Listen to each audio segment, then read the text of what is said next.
Damn! Y'all didn't get any of the sound on that. Hi, everyone.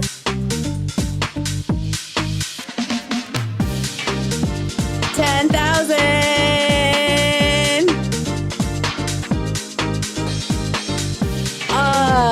Oh my God, I'm sweating. I had to wait till like the last second to set this shit up because I have cats. I'm hearing tell that that Nightbot is calling y'all out for calling for people saying clanker. Wow. Oh my God. Okay, let me go deal with Nightbot. What the fuck, bro? 1 second. I'm going to turn Nightbot off. Nightbot, you had one job. And your job was not to moderate my shit. Give me 2 seconds, everyone.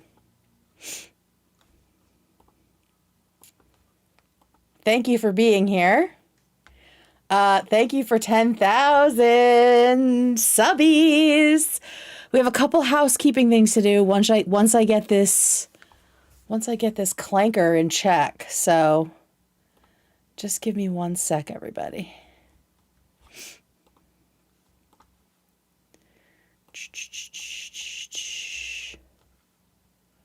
Oh my God, bro.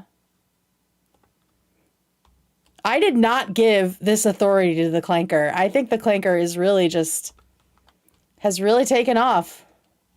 Nightbot, get the fuck out of here. All right, Nightbot is off. Yeah. Nightbot got drunk with power. Literally, I had him in here for one reason, and that is to tell y'all that our Discord is now open. Discord. So we have Discord open. Discord is available for everybody, not just paying members. The hair with the background light is not great, but that's okay. If one of the mods can drop it in chat, I will pin it. I linked you guys to the link that doesn't expire. And so that is the first thing. And currently, we were supposed to have memberships open tonight, but YouTube is being a wad, and they are taking forever to review. There we go. They're taking forever to review the channel. It usually takes like a minute, and for some reason today it took forever to review memberships. So it'll probably happen tomorrow. But if you join the Discord, that's where I'm going to publish it first, that memberships are open. So for now, you will have, oh, let me put my alerts back on. Thank you for subscribing. So for now, background for chat. Yes, you absolutely may. And honestly, let me just blow this up more. Tonight and tomorrow, you will have Discord. And then hopefully tomorrow at some point, we will be able to have memberships. And there's already a ton of content up there. A lot of old stuff that I've made. Oh, hello. A lot of old stuff that I've made, I threw up on there for your enjoyment that I've made in the past with my friends. So hopefully that is something you enjoy. And then from there will be a bunch of other stuff. Once we have memberships, there will also be, what am I trying to say? There will also be like private channels within Discord for members. That's not what the fuck I meant to do. Let's just stick to that. Let's just not be crazy. And I'll just make this bigger. And then we'll chop it down and it'll be fine. And we'll put it behind and everything will be great. We want things to look good tonight because, yeah, we have a lot to talk about. I also feel like I'm screaming because I'm so excited. Oh, Lord in heaven. There we go. There we go. And I'll just make it a little darker. a little less opaque, if you will. I mean, a little more opaque. That's better-ish. Let's keep it going. Make it a little darker still.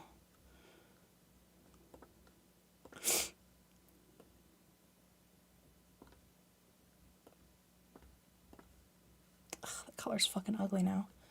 Now that it's not opaque, it's fucking ugly. Let me get a nice purple, which we love. We love a purple. Hey, okay. Why the fuck is that not working? Oh, there we go. Duh! All right, cool.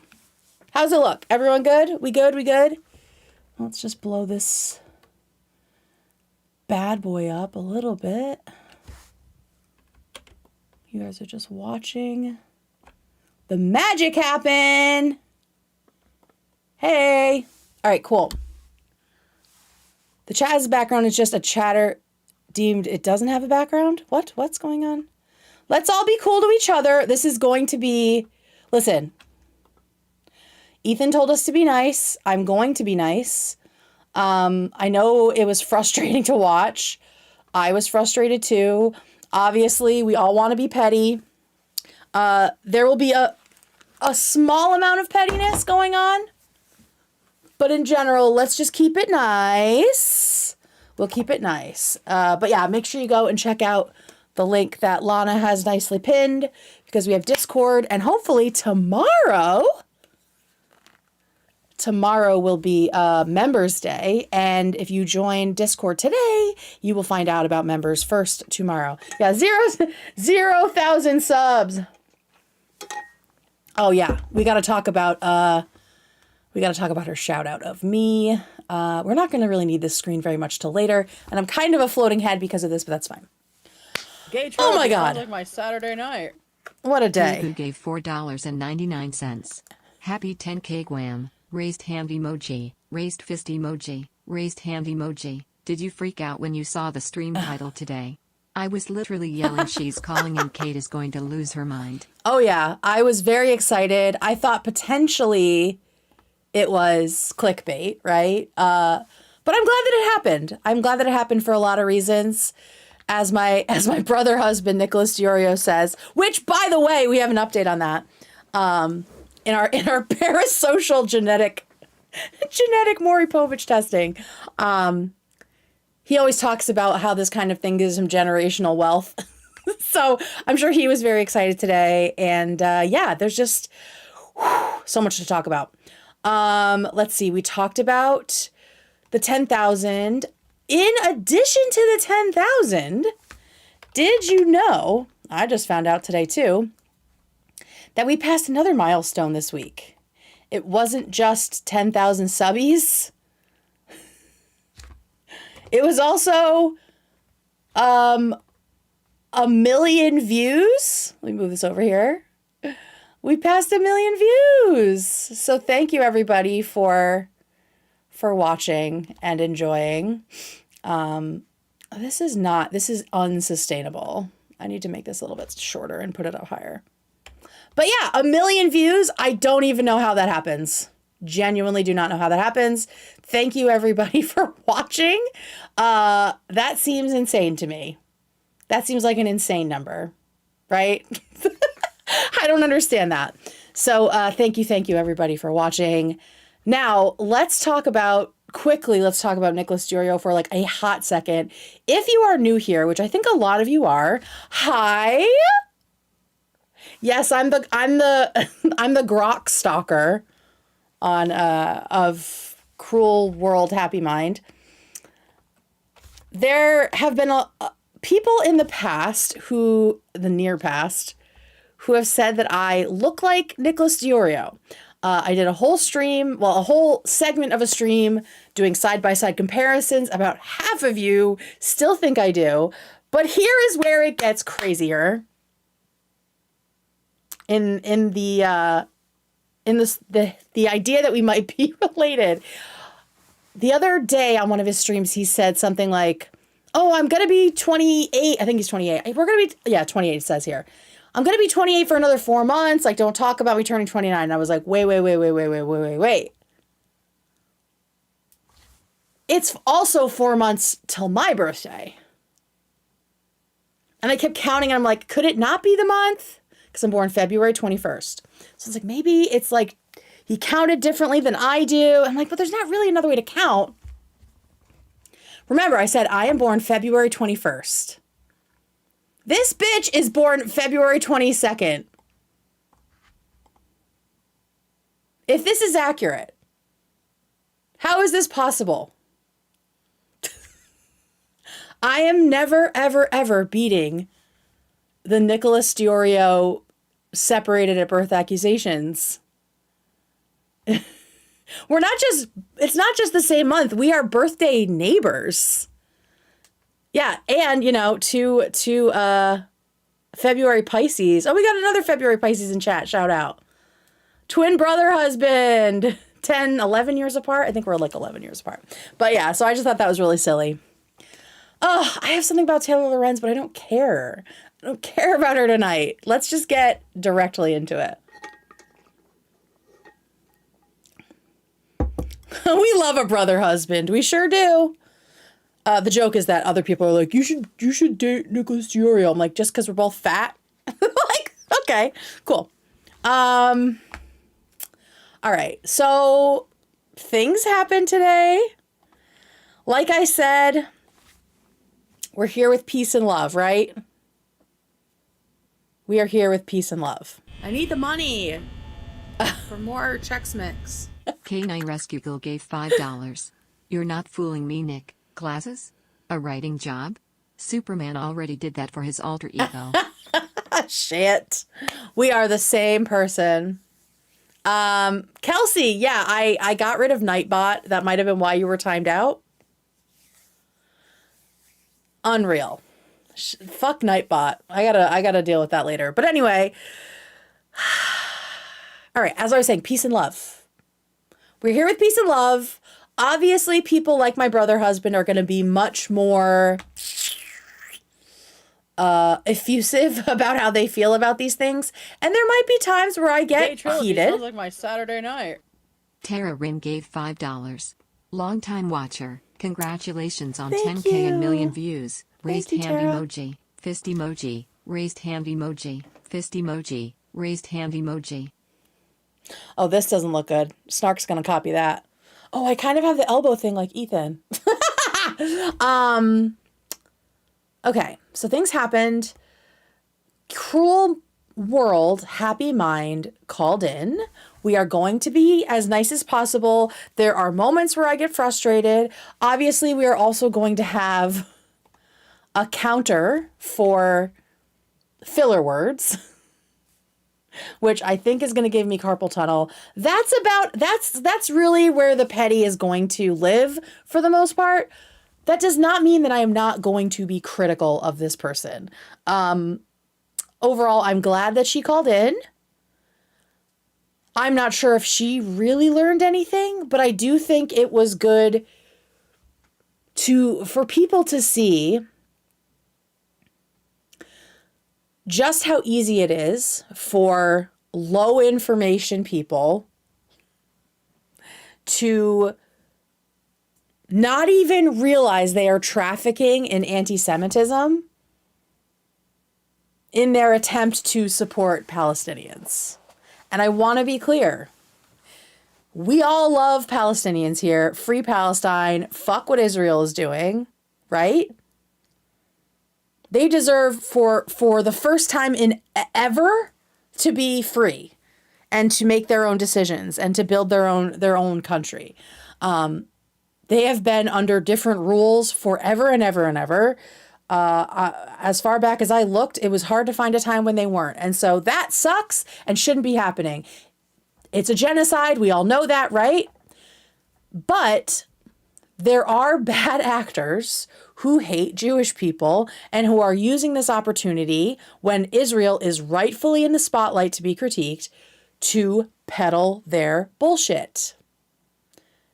And low information people who mean well are stepping right in it. They're stepping right into that little anti-Semitic trap. And that, I think, to me, was like one of the biggest benefits of this conversation, is seeing just how easily that happens. Because Madison claims to mean well, right? She was, you know, sort of duped into believing by, in my opinion, her researchers, which we'll talk about. I think she was duped into believing in a state of, you know, grief. We learned about her brother. We learned about her being, you know, postpartum and starting to work with these researchers. She wanted to do what was right. But because she is so ignorant on Judaism, Jewish people, anti-Semitism, it was really, really okay, easy. Everyone. Thank you, Pradita, for subscribing. It was easy for her to fall into the anti-Semitic tropes and traps because she doesn't recognize them. So we'll get further into that. But first, there was the shout out to me. Oh my God, I didn't even grab that clip because I was grabbing so much other shit. Towards the end of the episode, I was actually in the shower listening. I was in the shower listening to the final moments. I was like, yeah, I'll just put it on in the shower. She shouted me out, and not in a great way. She essentially said, she kind of accused me of stalking and harassing her because I searched for something on Twitter about her. And so I just want to show you what I did. If someone has the timestamp I of need the that. money for more Chex Mix. One Thanks, Good Lemon guys. gave $5. Thanks, One Good With Lemon. peace and love, this episode was a masterclass in manipulation. No Yeah. accountability, no apology, nothing learned. Yeah, I feel a little similarly. I got really tired of her, like, poor me stuff, like making it about her, trying to, I mean, there were times where, I mean, she's talking, whatever, we'll get to it, right? But yeah, I'm still not entirely sure what she learned from it, but I think it was definitely helpful to see someone like that, you know, showing their ass in public, because it makes a lot of sense. Okay, so I'm not exactly sure when it happened. Let me see if I can find it. I'm just waiting. For some reason, the transcripts have been taking like hours and hours to show up on YouTube, which is not nice as someone who does a pretty quick coverage of things. But let me see if I can find it. They had kind of a long conversation after it. I think that was after.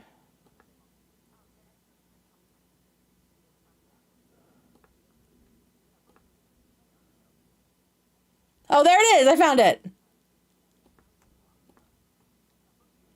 All right, I found it. And again, this is what her bringing up me was being like, I'm also being harassed. And this was the level of harassment she's receiving from the H3 community. All right, here we go. This came up with, she brought me up as harassing her, as if to say it was at all similar to Ethan and Hila being harassed by the Snarkers and having CPS called on them. So here's the context of it. I got a human skulls in the mail. I mean, can he really? And the human skulls as well. Sorry, let me put this back to normal. I was jamming through it. Again, CPS come to my house. I got human skulls. I mean, at what point do we stop calling me paranoid? and also, again, to be honest, you know, with you know the people finding my aunt's photo, literally, she's like, yeah, but sure, CPS came to your house and your kids and talked to your kids multiple times. Someone else sent skulls to your house, but this girl with a microphone, like, girl, do you not hear yourself? Which, by the way, also, girl with a microphone apparently tweeted asking Apparently tweeted, which means she didn't see it, which means someone showed it to her, which means she's still hanging out in the Snark subreddit. Or knows people who do and they send her things. Girl, the smartest thing you can do for your own health is to stop looking up that shit. AI, let me find the actual tweet, so I don't, again, misquote it. Oh, good. That is good. That's a good soundbite for sure. Yeah, don't misquote me. Asking Grok if I was homeschooled, and then like they brought up random Madison Harnish and what high school they go to. Grok and then news? Which was very weird and not at all what I wanted. I don't want to know about some random fucking high schooler. Asked, Jesus. And then she asked Madison Harnish, aka Cruel World Happy Mind, was she homeschooled? And then they say, got it. You mean the YouTuber Madison Harnish of Cruel World Happy Mind. After checking bios, videos, and searches, I found no info indicating she was homeschooled. Her education background isn't publicly detailed. If that's wrong, point me to a source. Like trying to find my schooling information. To be fair, I don't think that's what she was trying to do. Thank you, Ethan. I think she was just trying to find out if you were homeschooled. Yeah. You know how it kind of looks, though, But like you would type something Yeah, that's totally the same as calling CPS on someone. like that into I know what you're saying, and I don't want to go anywhere close to doxing. I know she's thoughtful with her buddy. the way she conducts herself though, so Yeah. I'm pretty sure I mean, that wasn't her intention. It was not. Yeah, it just it looks it rubs me the wrong way, to be honest. Okay. Do you guys want to know why I did this?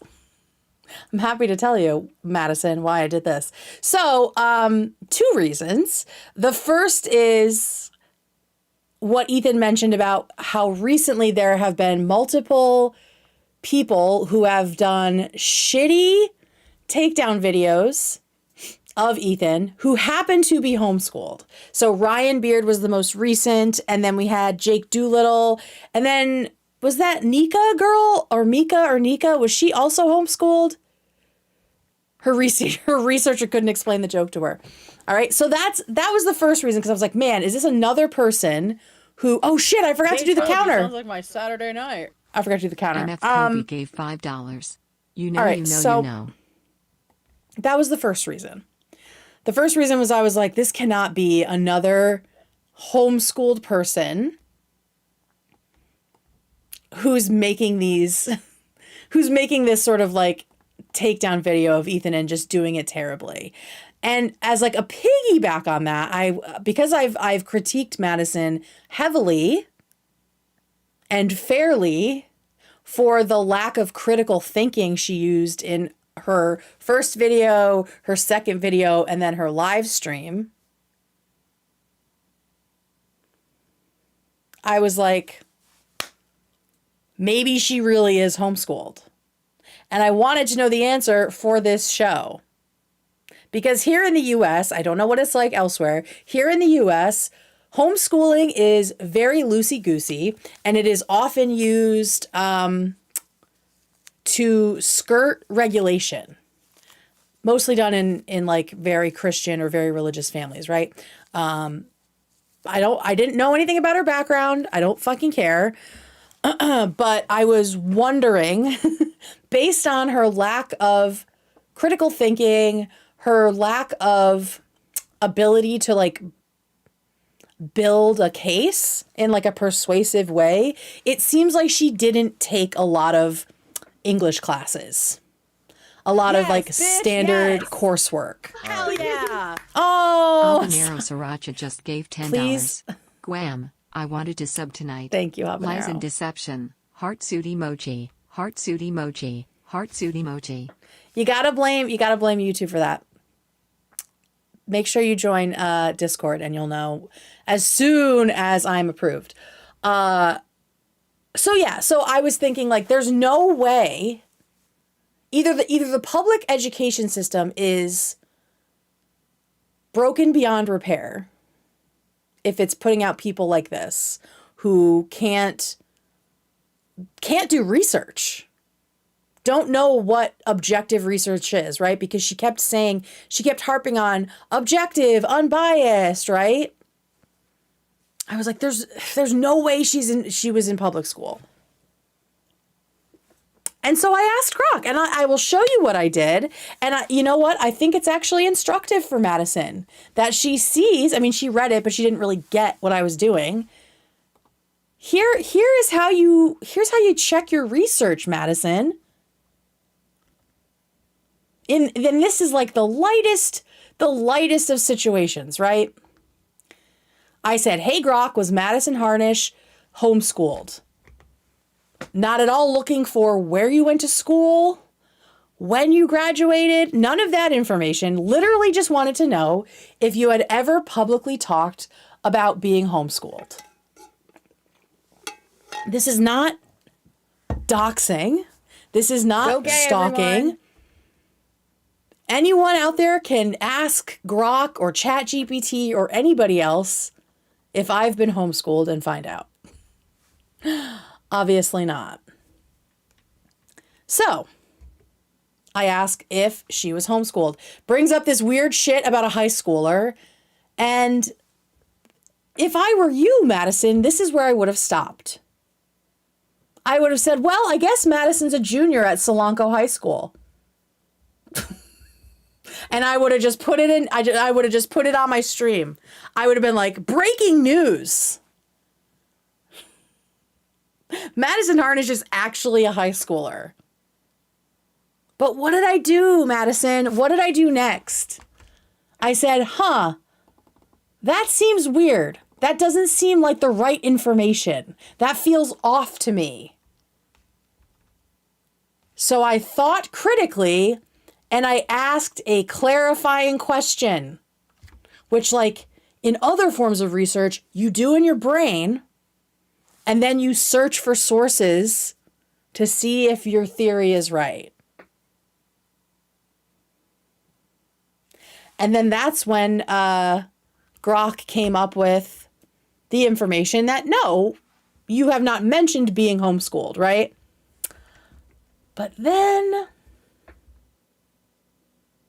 we got the rest of that clip, which kind of proves that I'm right about your educational background and why it seems like you're still not understanding that this was terribly done and why you definitely have a lot more to learn.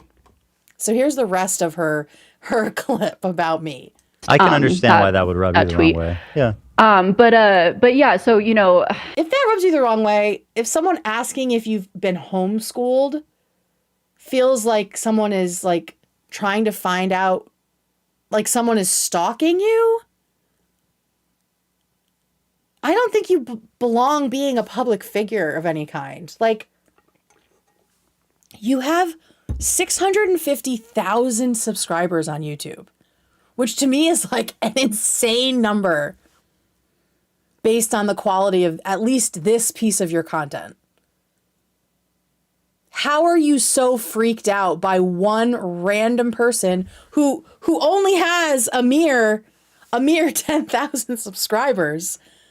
How are you so freaked out that I just wanted to know if you went to homeschool or public school or private school? I am very interested in people's educational backgrounds because I think it informs a lot of things, right? We spend a lot of time in school, or like we should be as a youngin', but that wasn't really the case for you. So let's see this. Some of those things, my aunt's photos being dug through, stuff like that. She's now listed a total of three ways that she has been harassed beyond belief by H3 fans.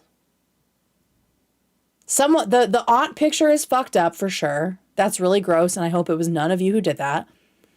Someone threatening to burn her hoodie, like that they own. And now me. And she's also gay. Asking a question. Hey girl, thanks Sky. We're terrorists out here. People trying to find information about my That's husband. fucked up. It's like, yeah, that's you know, totally I totally, I've been more paranoid in this past week than I've been in my entire life. So I understand that feeling. Again, By the way, the homeschool that's thing, maybe maybe it sounds weirder to you. There's kind of like a joke that we do on the show where we go, like the last two people I've beefed with, quote unquote, were all homeschooled. So it kind of turned into a joke, like, is this person it is like, homeschooled? So I think to be she was completely tapping into transparent. that. To be completely transparent, I grew up doing like really, really intense ballet. I was like, basically like dancing 6 hours a day. So I did online school, You were dual school. homeschooled. So Oh, hang on. I am not even doing my click counter because I've been so locked in on this. I think I just need to catch up. Hang on. Hang on. Hey, let's just catch up. We know there's a bunch. I mean, there's been at least 20, right? We'll be charitable here and not give her more than that. But did you hear that? Into that. To be completely transparent, I grew up doing like really, really intense ballet. I was like, basically like dancing 6 hours a day. So I did online school, You were dual school. So, I don't know if that applies, So she was spitting, It was like kind one of the first, programs in my area that like had That's funny. online school. Yeah, I think it's just where I met my husband. So she was spitting, kind of. So she was spitting. Listen, if you know me, you know I love nothing more than being right. I know. When she said she met her husband at homeschool, I did think brother husband as well. But I'm sure they have a wonderful, healthy relationship. Shout out to them. But I need to get a new sound that's just for me. It's just about being right. That's gonna have to do for now. That's 3 for 3. Homeschool. The homeschool trope is real. The homeschool trope is real. Guys, I was right. And maybe that's why she was so rattled. But the thing is, Madison, the way that you present yourself, the way that you can't really structure an argument tells me celebrate the fat bitches. Kimberly gave Thank 5 you, Australian Kimberly. dollars. Guam, congrats on 10K. I'm betting that she will apologize to Snark for being on the show Oh, and I'm then sure. probably Yeah. get offline for a bit. I'm sure she's going. I mean, if I were a betting woman, I would say she's going to say she was victimized by Ethan and Hila. She was ganged up on. That I somehow am stalking her now. I always expected Taylor Lorenz to be the first person to say I was their stalker. So she's a real dark horse, but shout out to her for that. I can't believe I was right. Like, I say this as someone who has taught writing courses. I taught composition at the college level. Like, I can tell that you did not have a traditional background because you don't seem to have any relationship with Yes, bitch. like yes. the integrity of facts. Hell yeah. Not Sarah that Z just gave is $10. something that automatically But why comes are out of former education. homeschooled so against H3 though? Like what is going on? I don't know. Maybe they're just more, and she wasn't in like a religious homeschool, but maybe they're just like more susceptible to like groupthink. Yeah, we clap in cheeks. Ethan yes, Foster gave I am- $2. Be nice, guys. She's really, really stupid. No, we're not going to call her stupid. I think ignorant is such a loaded word, but there are some blind spots. She has some very big blind spots, right? And listen,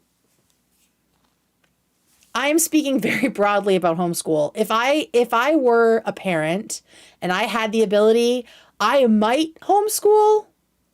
But it would definitely not be whatever these people did. They would probably be learning a lot more deeply. And she grew up in Orange County. Someone said dance culture. Orange County is also super conservative.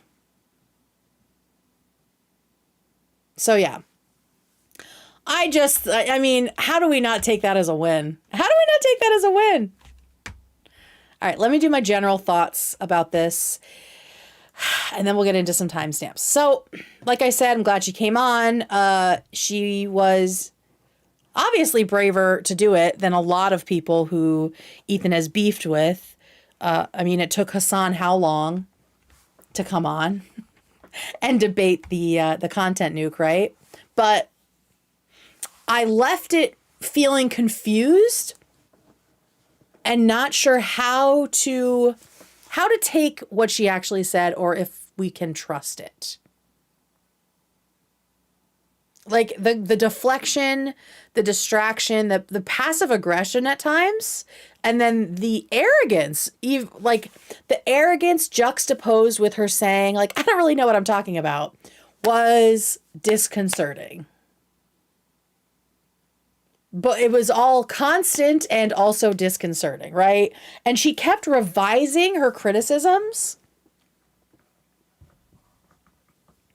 Like she kept completely changing her thesis of these different arguments, which felt really gaslighty, right? Where it's like, that's not what you said at all. That's not what you were arguing. And we aren't stupid for knowing that you weren't.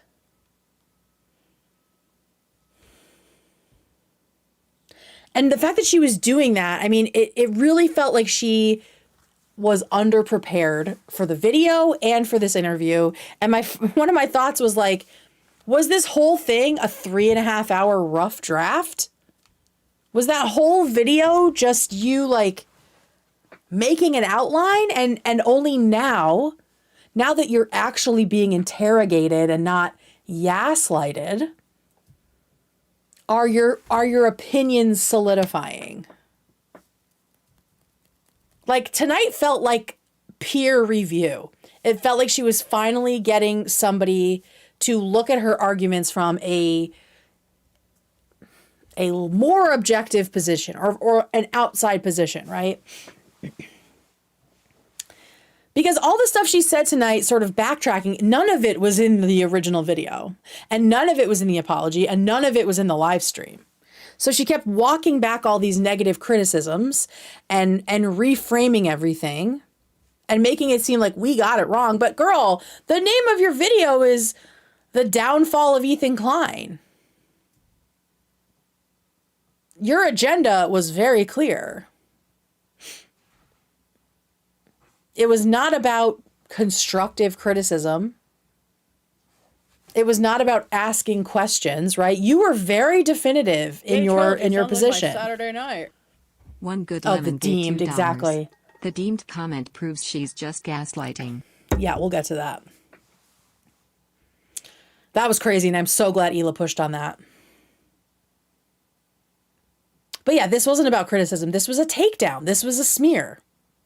That was your intention because you thought that smearing Ethan, that discrediting him and maligning him meant you cared more about Palestinians than other people, than you've shown in the past. Like there was this whole moment, and I think we will cover it, but just in case we don't get to it, just in case it's not time-stamped, this moment where you're talking about how you have felt pressure about not speaking enough about what's happening in Palestine, about the genocide in Gaza, right?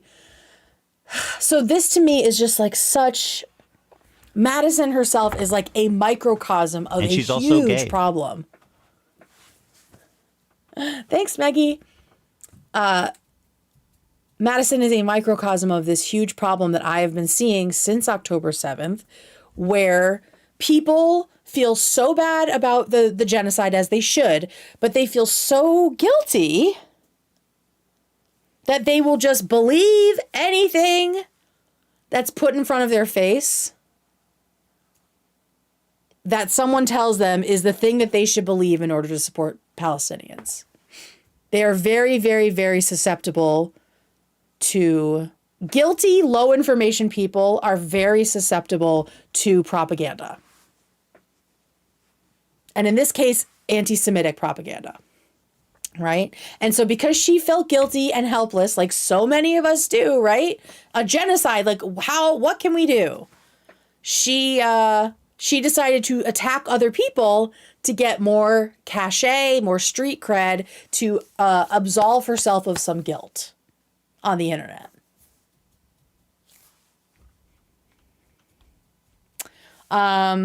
She kept talking about ethical content creation, which I thought was very, very interesting because she talks about all of it in future tense. Like, she's been doing, how long has she been on the internet doing videos? Let's find out. Yeah, we clapping cheeks. Oh my God, you guys are so nice Megan tonight. Thank you. Gave $2. When she said the picture I've of got Kylie that. was just funny. It's just funny. She was like, bitch, what? All right, Cruel Mind. Happy World. Let's look at how long she has been doing videos. First of all, 656 Celebrate the fat bitches. thousand Alex subscribers. _the_fiction Oh, gave $5. thank you, Alex. Family. Everyone go subscribe to Alex. To the moon. We're all going to the moon. All right, so videos, let's just go back and see. P.S. They're all still up. Also, same. And she's also gay. Thank you. I'm sorry, I missed who that was. Yeah, same design here. Lazy. Lazy editing. Oh, she does it a lot. The end. So yeah, oldest. She's been on the internet with huge views for 5 years. She's just now realizing she has to get better at Celebrate her ethics. the fat bitches. Noah gave $2.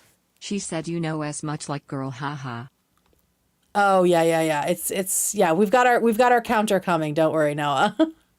But like, I feel like that's such a skirting of an actual apology where she's like, yeah, I'm gonna do it in the future. So you have made probably hundreds of videos without any ethical content creation in mind for yourself, but you really like to critique other people's ethical content creation.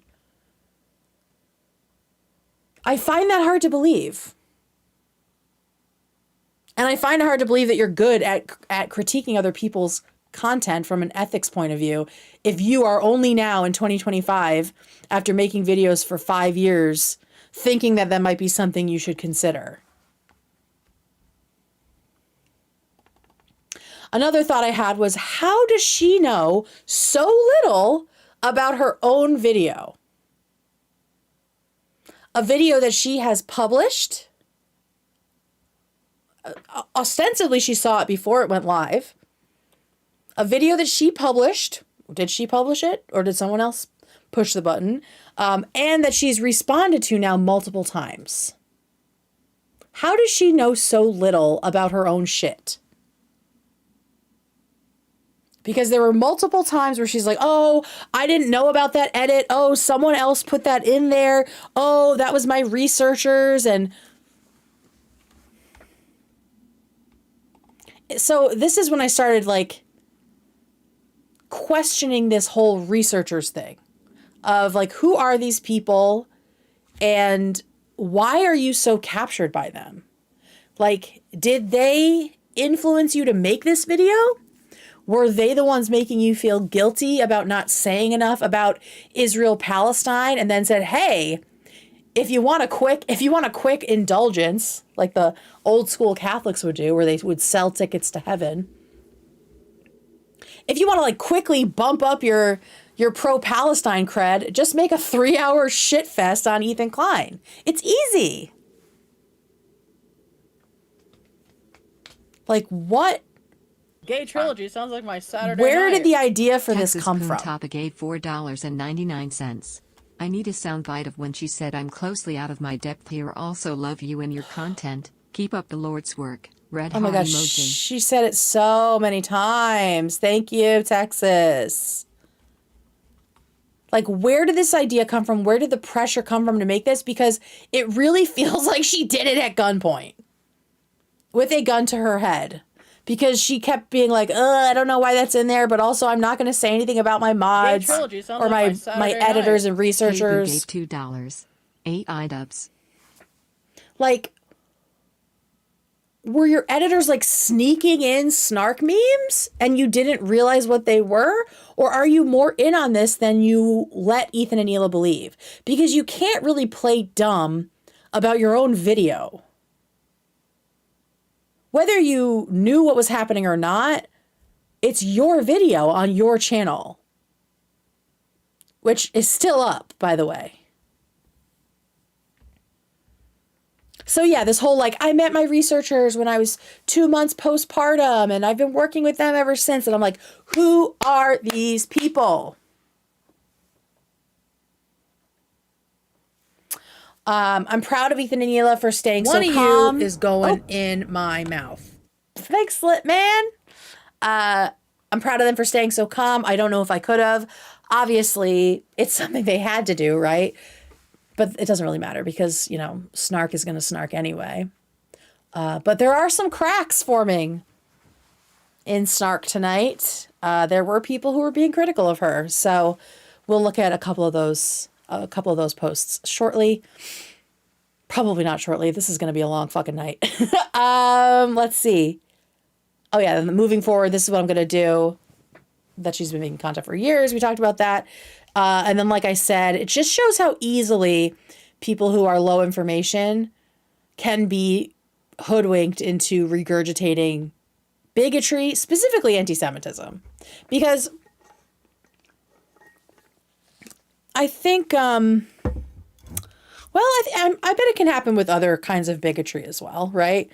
I think a lot of low information people out of fear are, you know, tricked into thinking that trans people are the problem or immigrants are the problem, right? But there is something like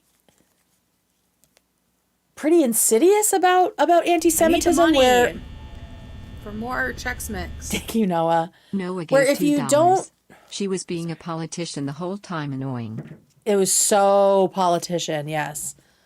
But like anti-Semitism, if you don't know Jewish people and you haven't learned what the tropes are, for some reason, it's like, I think it's harder to recognize because it's like a very specific narrative. Like with racism, like specifically with like black people, there's like a few pretty solid tropes, right? That we know about. Or with like Latinos, there's like very specific racist tropes, and Asian people, very specific tropes that are kind of like, you know, a lot of them. There might be some more like inside baseball ones that, you know, unless you're a hardcore racist, you might not know about. But if you don't know Jewish people, you might not ever be exposed to education on what anti-Semitism is.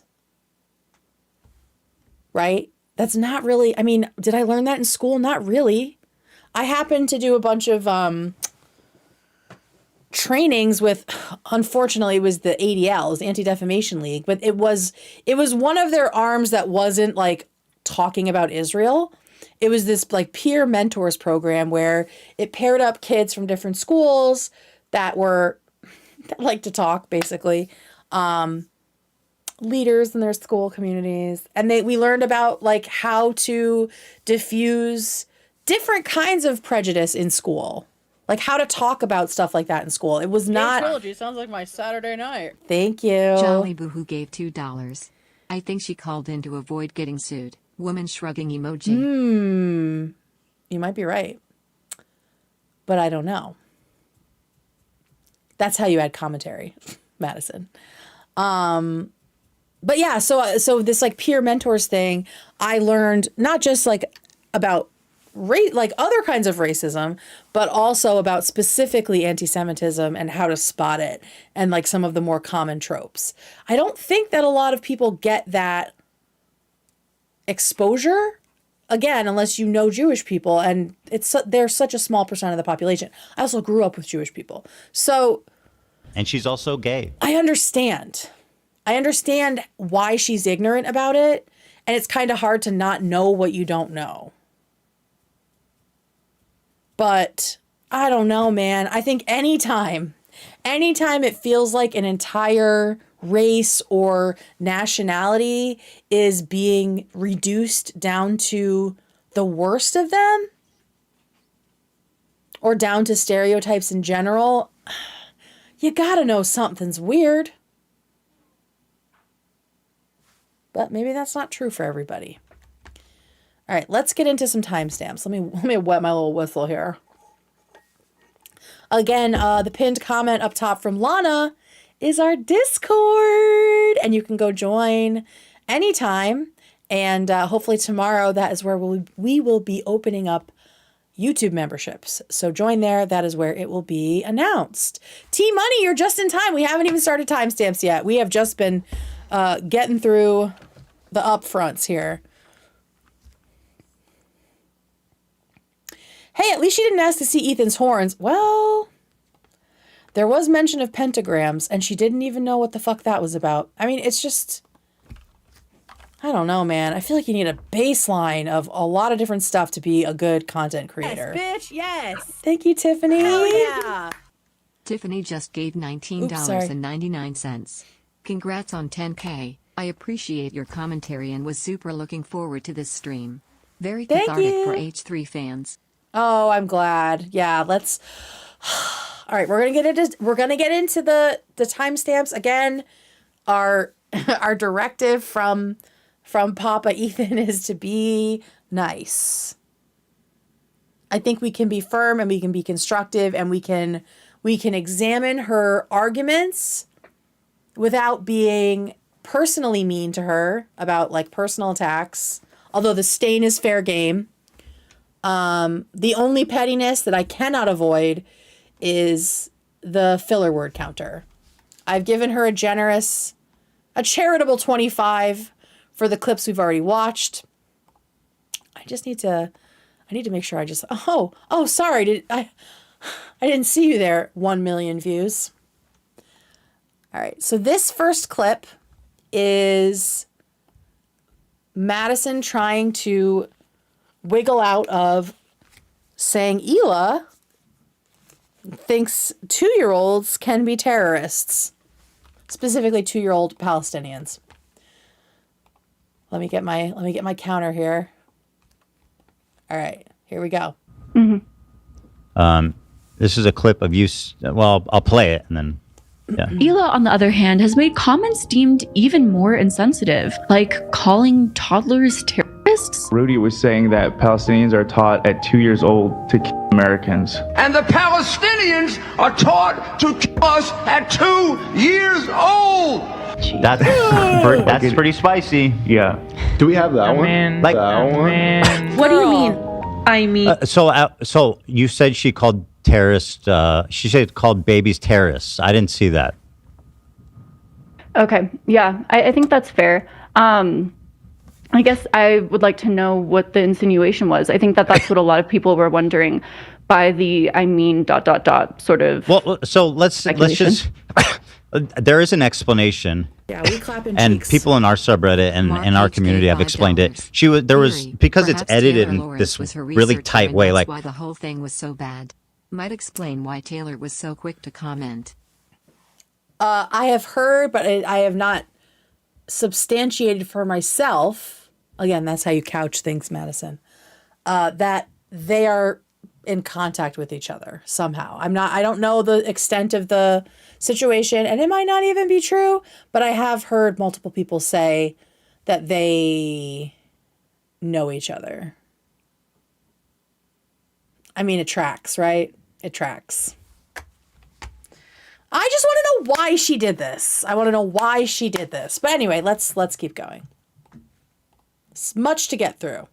I get the feeling you didn't get that directly from the podcast. You probably got that from a different source, maybe this TikTok or a different subreddit. She was responding to somebody else, right? There was a question asked that she was considering. But even if that wasn't true, to accuse someone of calling babies terrorists is a extraordinarily mean-spirited. Doesn't even. It's an extraordinarily loaded thing to say, right? Do you think there's enough evidence to make such a incendiary claim there? Even if she wasn't responding to someone else, let's assume the worst, and she was like considering what Rudy Giuliani said. Do you think, or well, actually, no, she's just doing like this. Do you think that she called babies terrorists? I mean, I think that if she was agreeing with Rudy Giuliani's statement, then that would be insinuating that toddlers are terrorists. But I think that if that was not her, has made comments deemed even more insensitive, like calling toddlers. Also, sorry, is it okay if I interject here?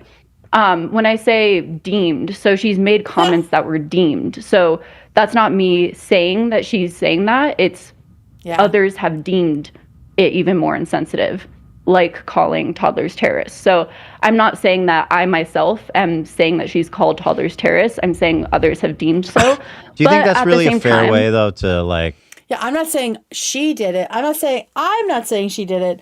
I'm just presenting without criticism that other people have said it. $4.99. She understood Giuliani's comment was racist, but doesn't understand programmed since birth being offensive. Yeah, exactly. A great point.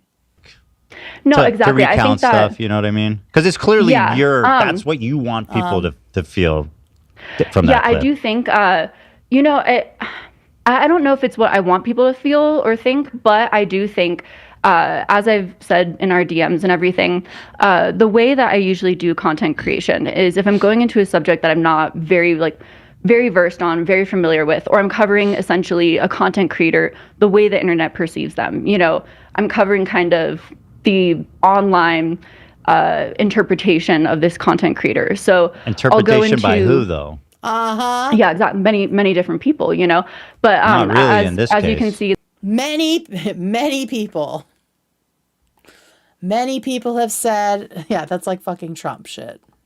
As you can see in the script, you know, I've sourced the H3, your subreddit as well. But I definitely concede. Did you ever source our subreddit when? Well, I feel like there was really no attempts or very few attempts to represent my response or explanation for things. It really, I felt like, was entirely a one-sided account of things. And I mean, you claim that it's unbiased, but I also find that to be like... Oh, I agree with that as well. But it's a really dishonest way of framing it. So as far as going into future content creation, when I come across, so essentially there's a few different things that I'll do. So finding essentially deleted videos or clips online, there's a few different ways you can find clips. You know, if I find a clip and it seems like it's kind of cut oddly, I should look at multiple sources for clips. Again, she has been making videos with tens of thousands, hundreds of thousands of views for 5 years. And she is pretending now, in my opinion, that she has never researched clips that look weird. That this is just like this brand new learning moment for her. That is very hard to believe, Madison.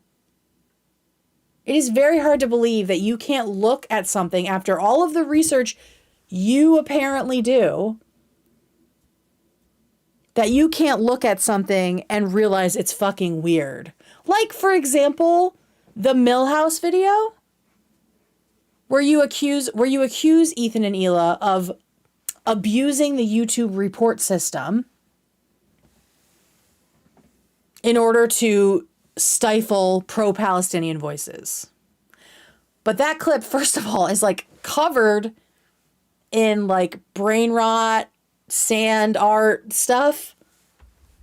And you don't actually hear the content that Ethan and Hila are reporting. It's just them reporting with a filter on their face. How did you not look at that and say, that's a terrible source?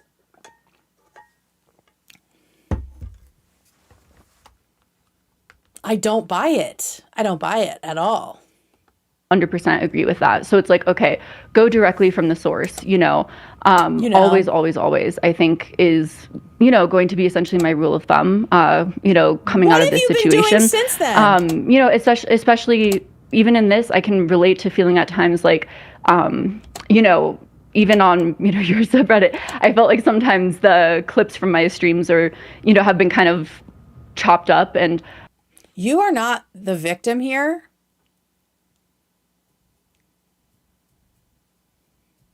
She keeps doing that to try to like get sympathy. It feels to me like it doesn't feel like an earnest attempt to find common ground on like being harassed online. It feels like she's pulling like the poor me, poor little girl kind of thing. Right?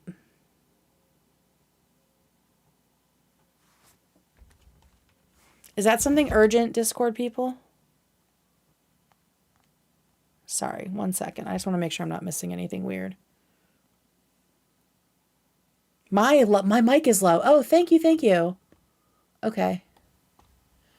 Maybe this is like super loud. I'll turn her down a little bit. Thank you, guys. I think that's been a big lesson to me as well. Of I can relate to you in that. I can relate to other content creators and feel like, okay, I need to always look at what I'm viewing and go to the full original source whenever possible, 100% of the time. I entirely agree with that. Right. And to me, that is her playing dumb. This feels like, oh, I didn't know I couldn't do that. It feels very, well, it's like in the Dave Chappelle sketch, right? Or the Dave Chappelle stand-up bit where he's hanging out with his white friend. And his friend's like, I'm going to race him. And like drag races someone on the street, gets pulled over by the cops, and just says, I'm sorry, officer, I didn't know I couldn't do that. And the officer lets him go. For her to say, wow, yeah, going forward, you're so right. Going forward, I'm going to be super careful now. It does sound like she's a white girl trying to get out of a ticket. Right? Like, we've all done this. We've all been like, oh, wow, yeah, you're so right. I definitely shouldn't have done that. You have been a professional content creator for 5 years. You should have known this. Like, the work should have already been done. And I think it normally is.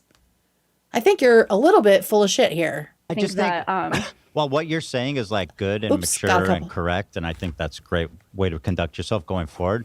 I also think that, like, if you're accusing someone of calling babies terrorists, that like this work should have already been done.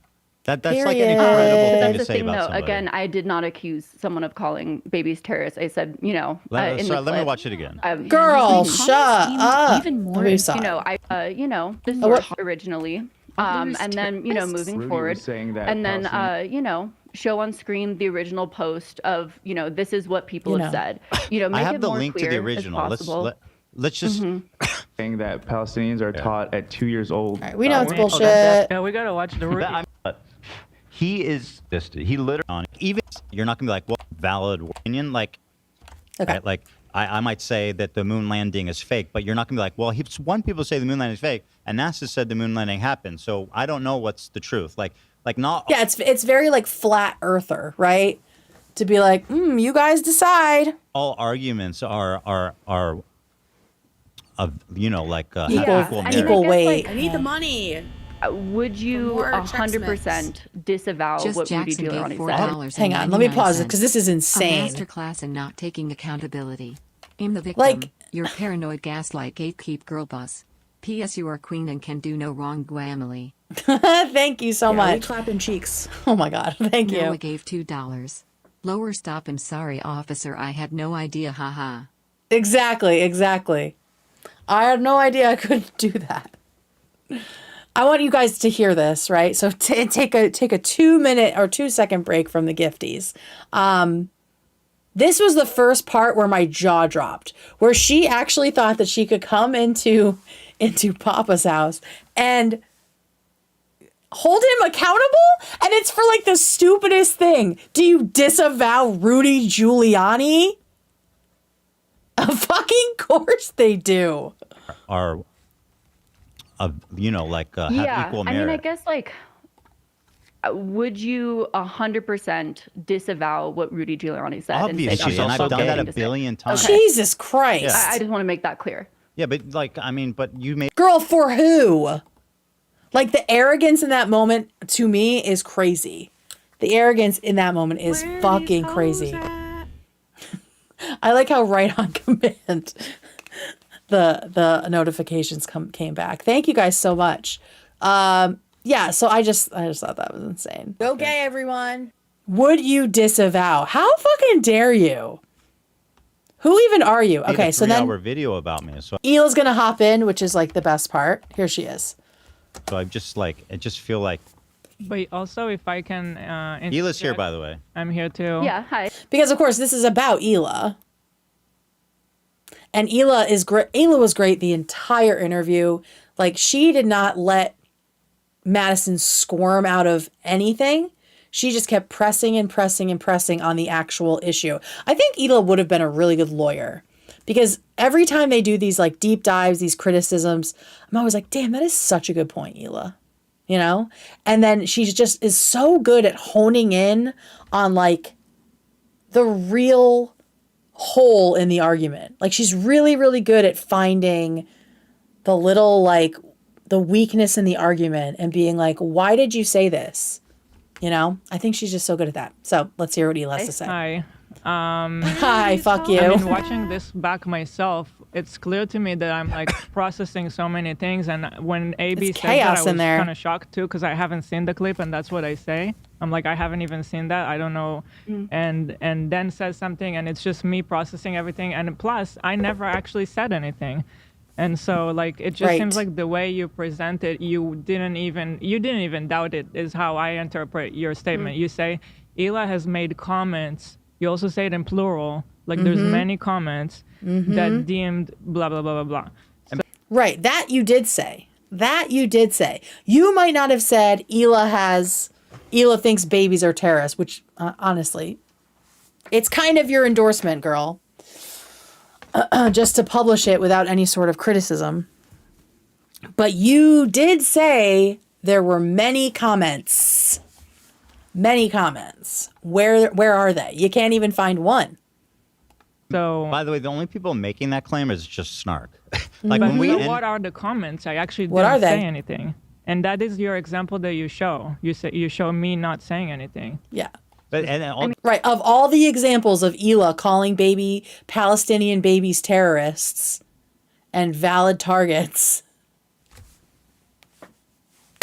she gave 0. She found 0.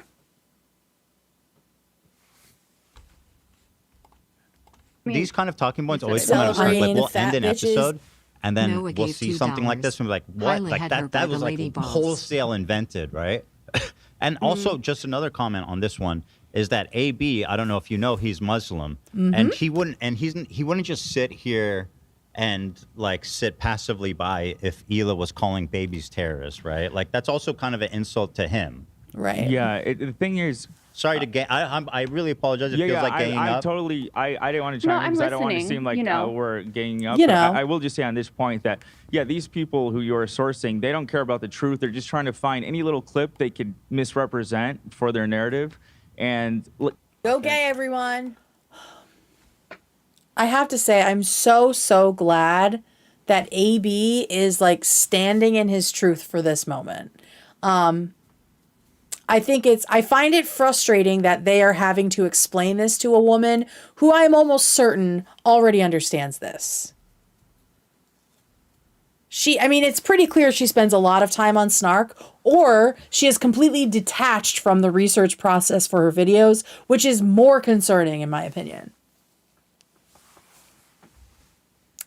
So it's nice that AB is saying this and that he is like clear-eyed about it now after so much time.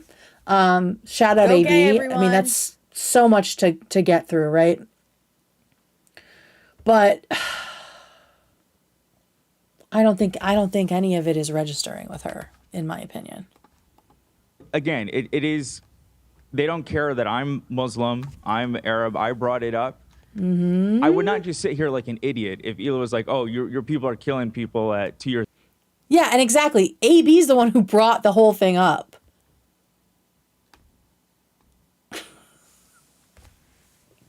old. And I'm just like, yeah, okay.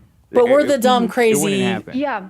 I mean, I guess Psychopaths, to speak right? on what I have seen online, which again, I On experienced Snark, on this as Snark. well, and of not speaking up enough, not, not saying what's happening is a genocide. And I think that that's essentially a sentiment of you need to speak up more. Sorry, I bumped my mic. And Oh, sorry, I bumped my mic. Every time she apologizes for hitting her mic.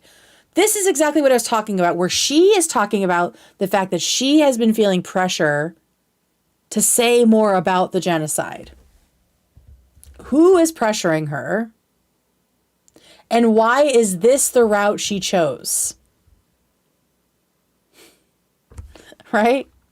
I think there's one other little the bit. sentiment of is a genocide. And I think that that's essentially a sentiment of you need to speak up more. Sorry, I bumped my mic.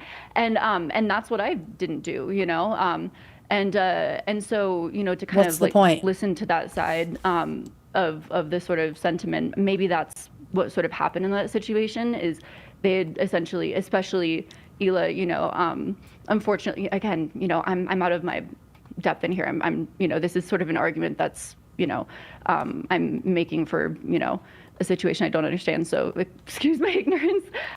Why are you making an argument for a situation you don't understand? Why did you do it in the first place? And why are you doing it now?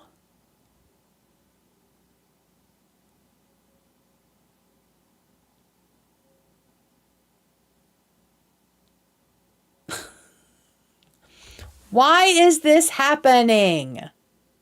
Girl, no one made you do this. It feels like someone made her do this.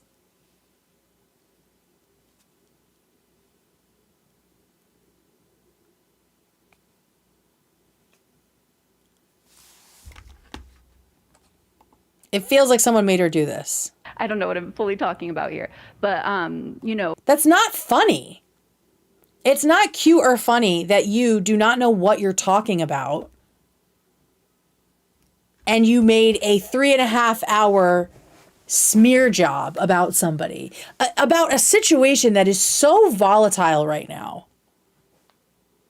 That is not something you do when you're in a silly, goofy mood. Because now we have had you say, within like breaths of each other, I do so much research, right? That's what she was saying on her live stream in her apology.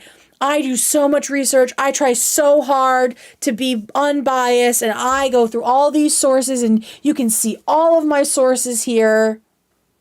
But then at the same time, I'm just a little girl. I don't know anything.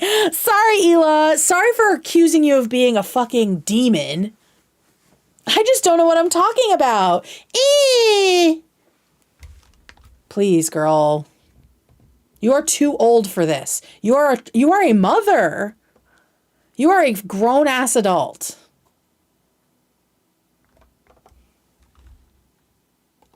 What I can maybe say to that is, with your background, I think maybe people are wanting you to sort of disavow those sort of statements more. Maybe that's what happened in that situation. Is that what you want? First of all, with your background, I was like, ooh, she's got some fucking cojones. How long has this piece been going on? How long has this baby terrorists moment been happening? She has not apologized at all. She has not walked it back at all. Instead, she's saying, Hila, you are not doing enough. Meanwhile, I didn't say shit about Palestine until I made this video about you guys. And I only did that under duress. You, Hila Klein, Israeli-American who voted against Bibi twice. Gay trilogy sounds like my Saturday night. One good lemon gave $5. Good morning. This is your captain speaking. I don't really know what I'm doing, so let me know if I'm doing anything wrong, teehee. Exactly. The hubris, the audacity of this woman to think that she can come on here and hold Hila accountable on behalf of whom? Like, who put this battery in this woman's back?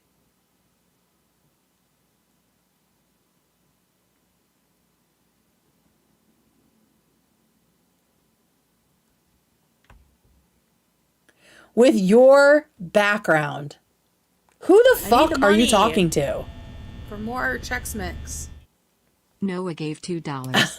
As a Latino, I just want to say guantes. Guantes, it said it right. Thanks, Noah. Yeah, wow. The hubris, the ignorance, the arrogance. All three together is really something. It's really something. Also,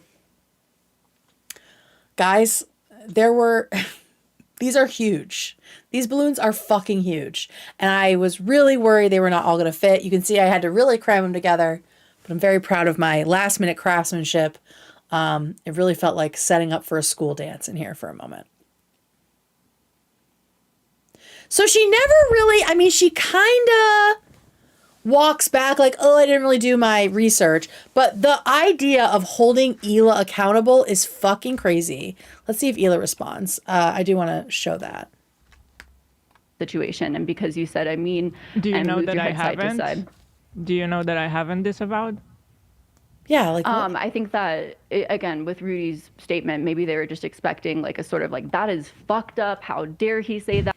Again, it's more of the, you need to say this a very specific way or you are dog shit.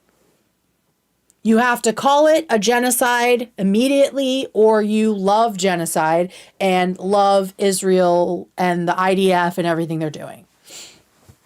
You needed to have this level of outrage at this moment, or you are not really an activist, or you are not really pro-Palestinian. When October 7th happened, I was not on YouTube, but I have a following on Instagram. And when I tell you I was getting this shit in my DMs, in my comments constantly, not just from pro-Palestinian people, but also from pro-Israel people. I had both sides of this thing telling me I was not reacting appropriately or enough or extreme enough. Like, I was not doing enough. I was not saying the exact right words. It was impossible to please anyone at that point. So because I've seen both sides of it, I know that it's not just a problem within the pro-Palestinian community, right? Like, the pro-Israeli people are using the same fucking tactics, but that's the thing. These are tactics. It's fucking purity politics. It's moving the goalposts. It's trying to distill all kinds of activism down to one thing and to make perfect the enemy of good. And all perfection and the striving for perfection serves is the cis, hetero, white, male patriarchy. That is white supremacy. Trying to make everybody perfect, everyone saying the exact right thing all the time. No room for people to be coming at things from different places, at different levels of awareness. No. If you don't say it the exact right way, then you are a piece of shit. You love genocide. Or on the reverse, you're a Nazi. You hate Jews. You're anti-Semitic, right? The level of shit I was getting from both sides for months and months. I mean, a year, probably.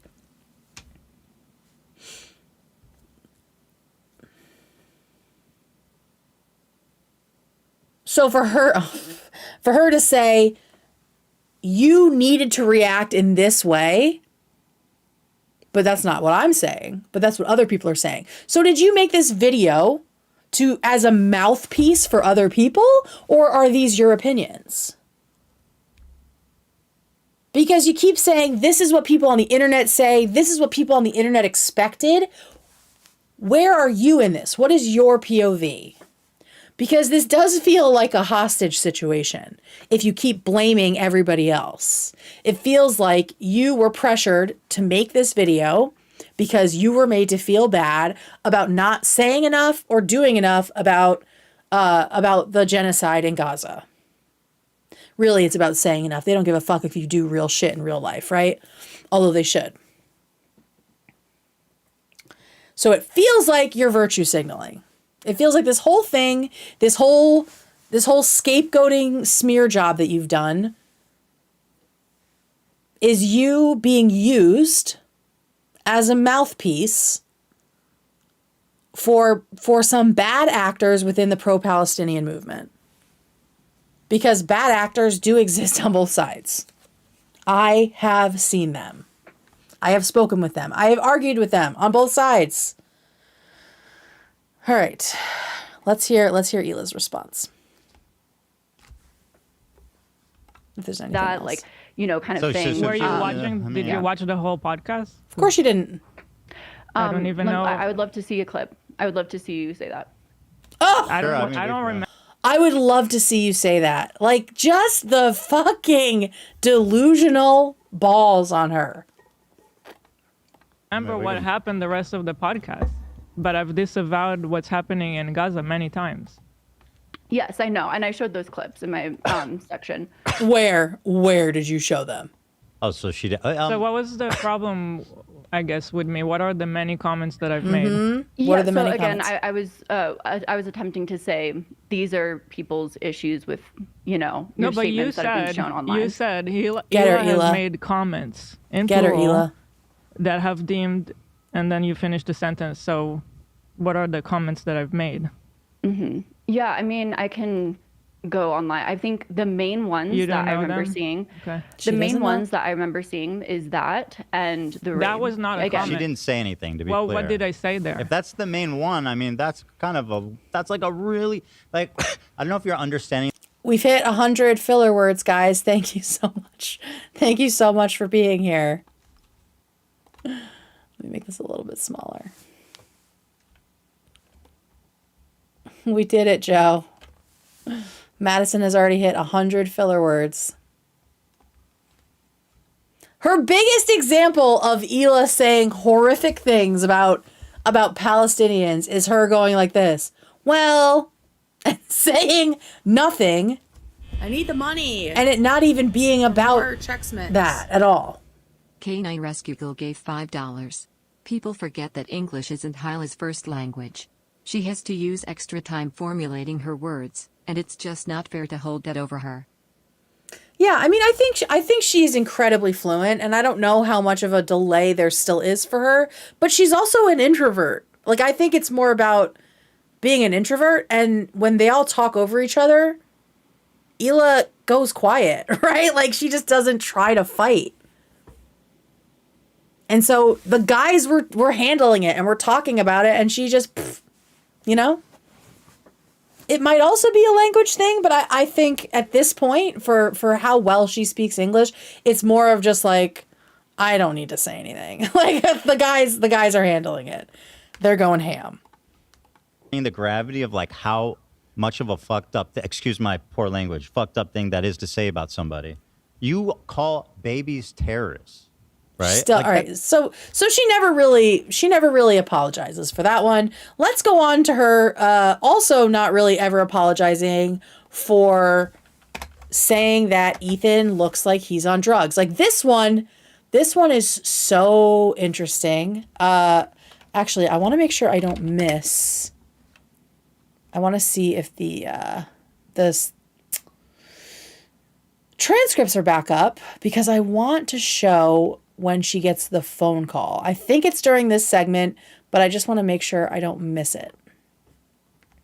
Because that was a very interesting part when one of her researchers calls in. If anyone knows where that timestamp is, because they still don't have the fucking timestamps up. All right. Erratic. His statements harsher, bizarre, and more extreme. Hassan Piker has lost all of his marbles. Oh my God, I did it. The marbles are gone, people. hard hitting, man. So what are you trying to show there? Yeah, I mean, I think you're talking about one creator, losing their marbles, and I think at the same time there's been same clips sort of spread of people making the same insinuations about you. What are you What's your point of view, Madison? What is it you're showing though? You're zooming in on something. She is so slippery here. She knows that this is fucked up. She knows that this one was fucked up because she is so slippery in this moment. I actually don't know what it is. It looks like a tattoo. I think I've seen. People. So why did you zoom in on that? I'm not gonna. I work with a team of people, but Here I'm we not go. going to, talk about their choices, and you know what I mean. I'm not gonna like. Well, not really, because it is your project. Ultimately, I feel. So she's saying that this video, adding this video in, was the choice of an editor or researcher that she's not, and she doesn't want to throw them under the bus. But this is her video, as Ethan says. This is something that she made.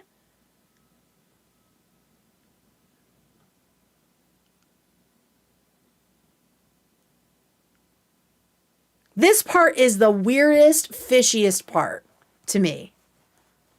Like, it becomes very clear that her researchers are not working in good faith, right? Like, if she really does have researchers and this is not her work,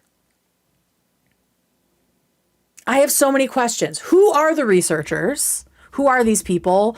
Are they connected to Snark? Because they seem very well versed in it.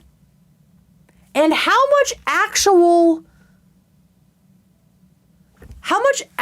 input did Madison have on this video?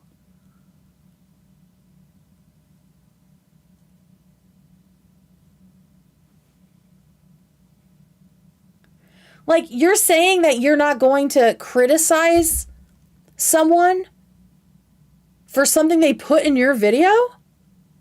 In your video, Madison.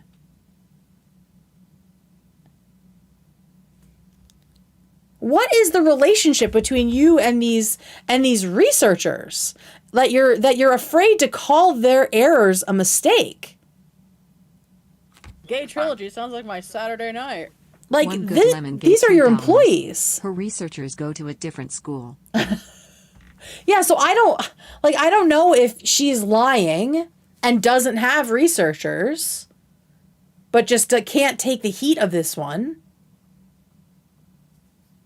Or she has researchers and they had a very large influence on what made the final cut in this video. And then you got to wonder, how much input have they had on all of her other videos? Like, how much of the actual work is Madison doing? If she doesn't even know what this is, know why it's in there. But either way, whether she's working alone or whether she's working with researchers, this is her final video. She is responsible for it.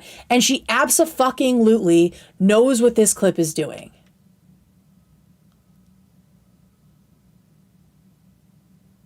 So let's watch her squirm out of it. Or try to.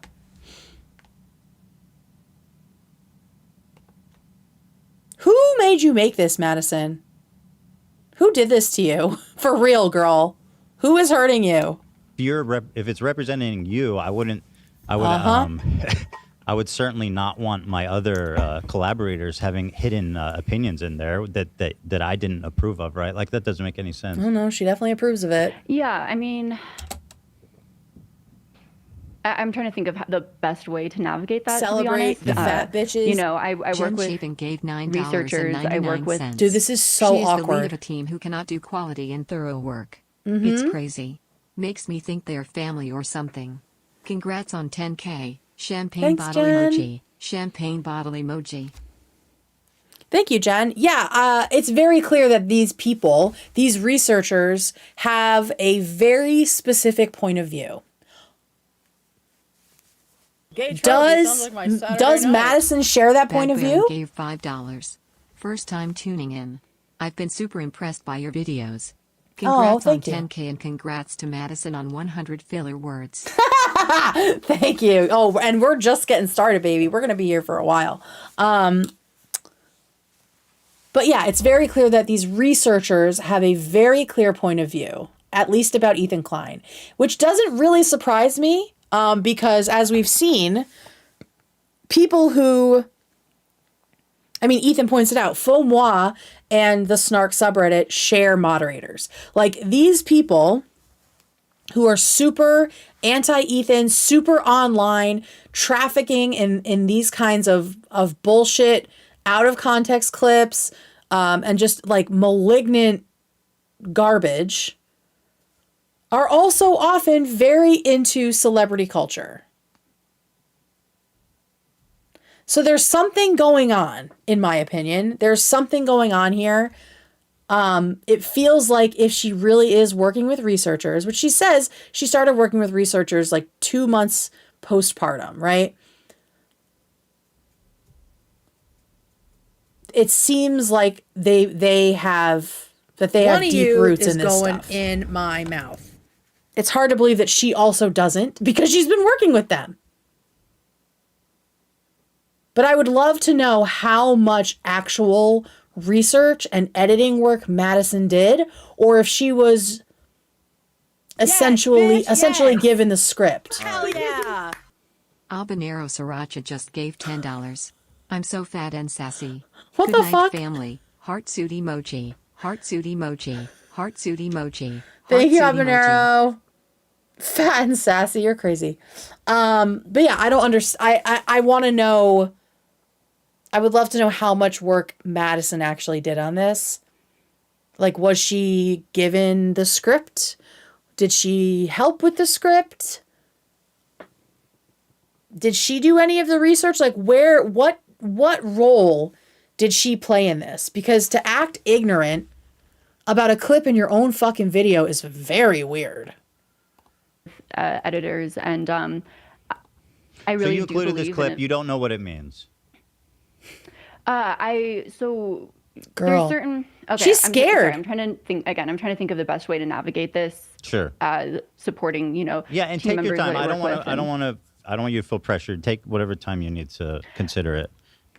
Yeah, If I'm talking sorry. over you too much or being too pushy, just tell me to, and I'll back off. Like that Celebrate really. I'm sorry. the I just fat I'm getting Kate like gave that's just kind of how I $2. talk, and The balloons sometimes are the it's real filler not word great. count. I appreciate that. Yeah. So I think that at the end of the day, to be just as respectful as possible, I don't want to discuss decisions that my team members made because that's really not. Sorry. Also, my team member is calling me right now. Ooh! The team member who made this edit, who decided to include this image of Ethan with his I don't know, his drug addict leg, his erratic drug addict leg, decides to try to get her attention while she is streaming.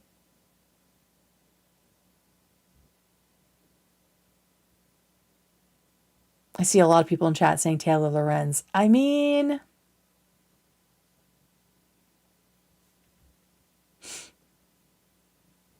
no, I don't think it's her husband. I doubt her husband is deep into any of this shit. That would be my guess. But you never know. He might be a messy bitch. But who is this person? It does. Okay. I don't actually think it's Taylor Lorenz. I have no evidence that it would be, right?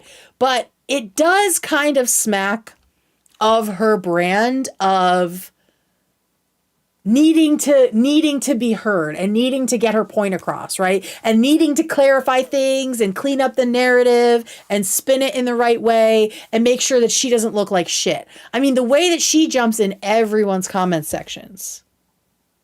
But that's also just like snark behavior. So there definitely could be other researchers or team members who are trying to control the narrative and trying to clarify things and correct things, right? Very, very, very interesting. Very interesting stuff.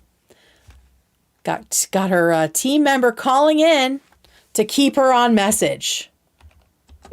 Don't want to discuss decisions that my team members made because Like that's right really on time. not. Sorry, also my team member is calling me right now. Clearly watching I work with a live. team member who I work with a few different team members that I've worked with for literally since I was 2 months postpartum and losing my mind a little bit. With a baby. My husband has been out of the Army for a few years now, but he was in the field for a month when I was about 2 months postpartum, and that was usually the point when I was like, okay, I don't know if I can really be a military wife. Mm-hmm. And what? And yeah, What does this that have was to do with actually the anything? time when 2 of my team members found me, and an editor and a researcher. And, we've been working together for a long time. And I think that ultimately, as a content creator, all of that falls on me, all of the decision-making process, all of the researching process. So yeah, there's some things in there that are mistakes that I didn't do, like there's some things in there that were research links and things that I didn't provide. But at the same time, I verified all of it. I'm the one that posted it. So it all. You verified it, but you don't know what this clip is saying. You don't know what this clip means, but you verified it. Like, do you see how your story is full of holes? Falls on me, if that makes sense. And also, as part of the growing process, it's my job to sort of be like, okay, how can we grow from this? How can I expand the sort of, project and everything? Kind of similar as you've done over the years, with your team. Sure, and yeah, you want to everything. build teams, and obviously you can't get stuck doing everything yourself, otherwise you can't grow. But just I to do be, think Yeah, we that clap this in has cheeks. been a really, sorry, also I interrupted Moonchild you. underscore gave $4.99. I wanted to cry because this was so obvious and mean-spirited. Like just the fact that Ethan had to drag it out of her. Cowards. Her and her team. Yeah, and like I said before, these are people who work with you, who are paid by you, but it seems like you are captured by them. Like, what is the relationship here?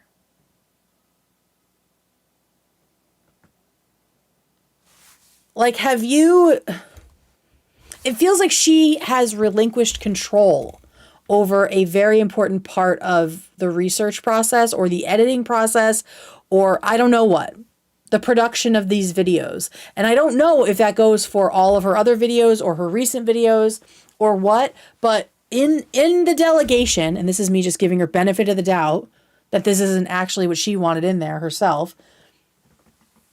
In the delegation, you seem to have lost the ability to control quality of your product. And that's a problem. It feels like you should be evaluating if these are people you want to keep working with.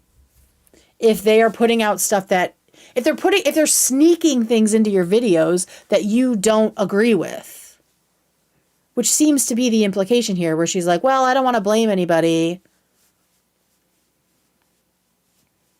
And then for them to try and interrupt your interview to like correct the record or whatever they were doing, because clearly they're watching live, right?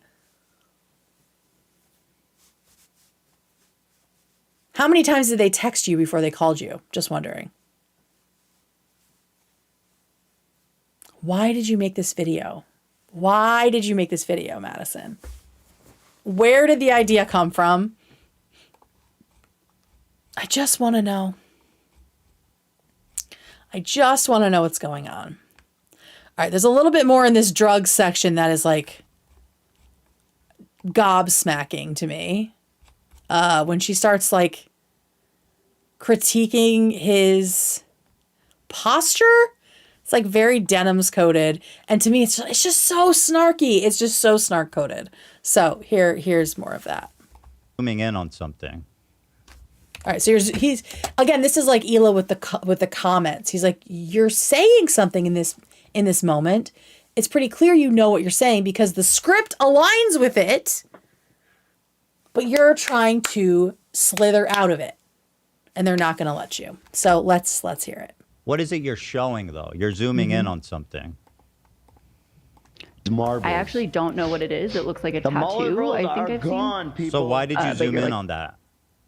I'm not gonna. I work with a team of people, but I'm not the going old one. there. Let me fast forward. Hidden opinions in there that I so take whatever time you. All right, so now they're calling. Blah blah blah. I want to. Also, my team member is calling me. Calling. Sorry. For She does these. She just does these weird like personal stories to like. It just feels like a manipulation tactic. It feels like I don't care that you didn't want to be a military wife. What does that have to do with anything? As a content creator, it's my job. Yeah, you can't grow. That's All right, okay. But I do think that this has been a good lesson for me. Cost of my life. Right. All right, hang on. I just things and get used right to that. and so I listen. can We all teach others. learn. We all have learning experiences. I just wish it wasn't at the cost of my life. Period. Right. Fucking period. I mean, again, as I've communicated to you, a lot of those. I mean, again, that statement that we just went over, the Rudy Giuliani statement, I can go back and edit out. And any other ones that we come across here, if you show me the full context and I think it doesn't fully apply, or I talk to you and you disavow. I'll leave the edit. I'll leave the editing choices up to you. My point is not to. We'll see what happens there. Remove But I also or want to to silence have a positive criticism. conversation. I just to kind of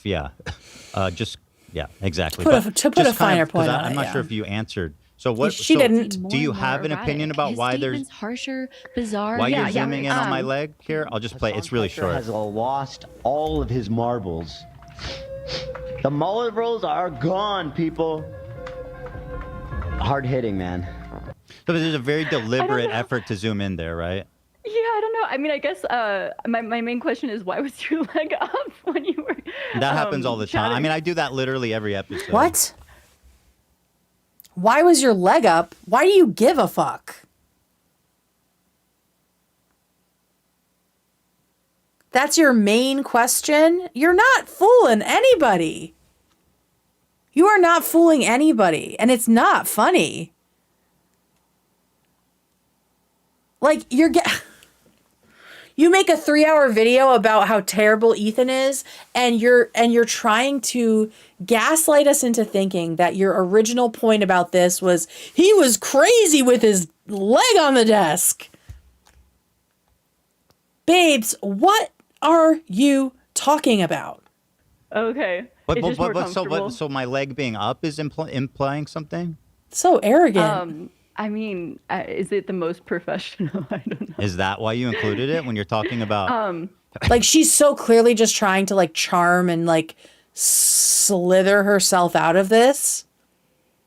Like trying to joke about it, and it's just it's coming off real arrogant. Okay, everyone. And real tone deaf.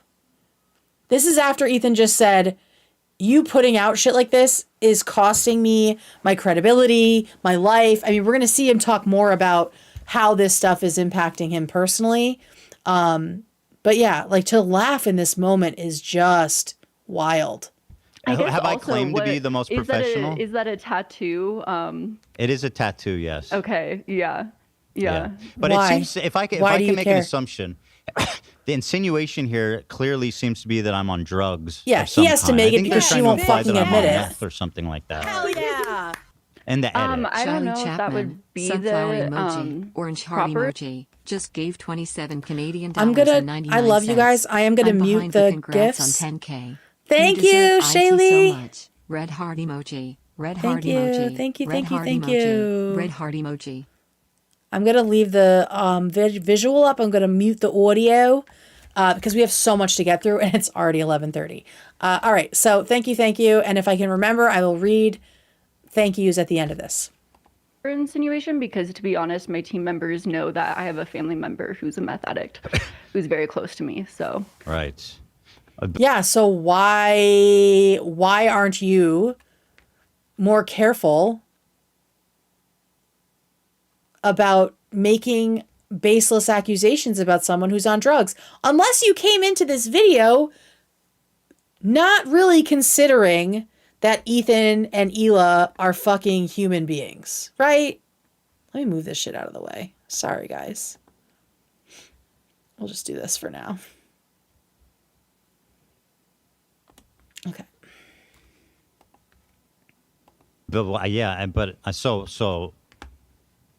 Well, then what is it? I just genuinely don't know what it means. More You saw- erratic. His I'm getting statements more and more harsher. erratic. People No, you in know what it snark in that is. world calling She's me, saying gaslighting that I'm you. on drugs, which is again a really fucked up thing. And excuse my language to say about a dad of 3, someone who has Tourette's, someone who has anxiety disorders, someone who deals with all this stuff in the public eye, to insinuate that I'm ever on drugs or that I'm Bizarre somehow and more acting. extreme. Hassan Piker has all You say I'm acting more extreme, lost and then you show all a of close his up. marbles.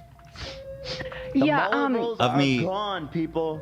And it almost looks like someone's trying to say that it's like a scar, like a scratch wound, and I'm just manically kind of grabbing my leg like I'm on some kind of drug. Like that seems to be the obvious insinuation to me. It is. That's I the mean, right that one. can certainly be your opinion on that. Well, what is also it? I do mean, think- if you don't know, then who does? I mean, so Like for the zillionth time, what is your point of view? What are you saying in this moment? What is the message you are trying to convey? This is not objectivism. Like, this is not you being objective. There is such a clear, not even just clear, a heavy-handed, an extremely heavy-handed point of view in this video. And so for you to sit there and say, well, I guess that's your opinion, is just straight up fucking gaslighting, girl. It really is. I will do this over here right near her.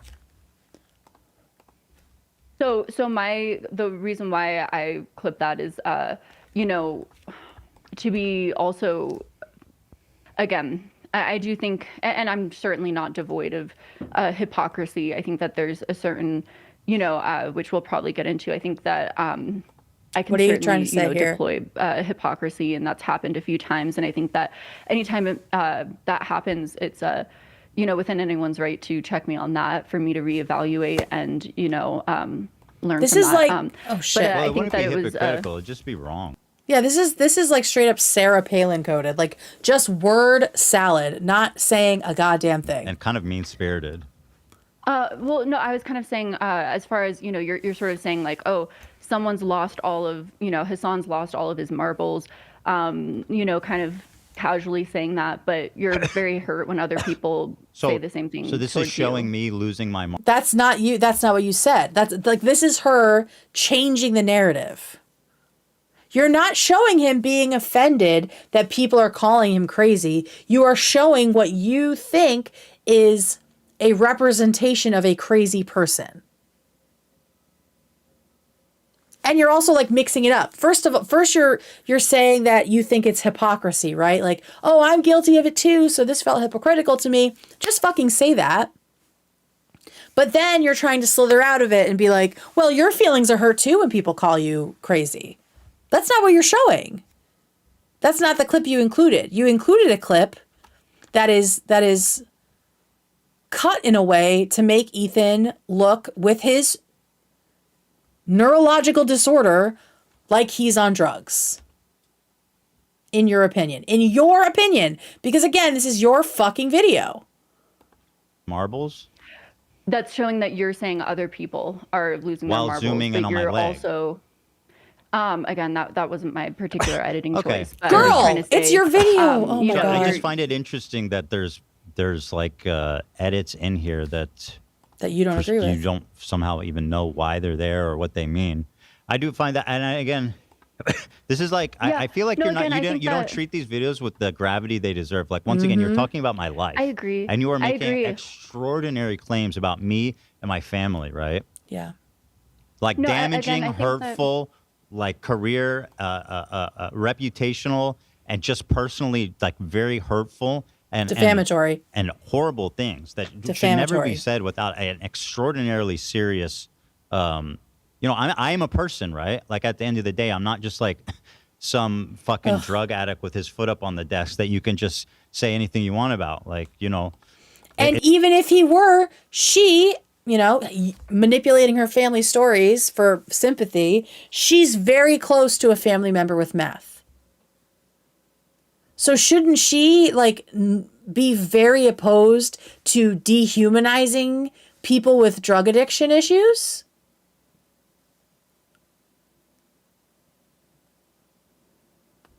It's not adding up at all. It's just not. It's just I am a person here, right? Like, and all these people that you sourced, all these snarkers and stuff. I mean, like, I don't think even you can tell me with a straight face that these people are not obsessed and come on, attempting girl. to destroy my life and everyone's around me life with whatever means they have. No, but you're just paranoid, Ethan. And you're it just paranoid. even means lying outright.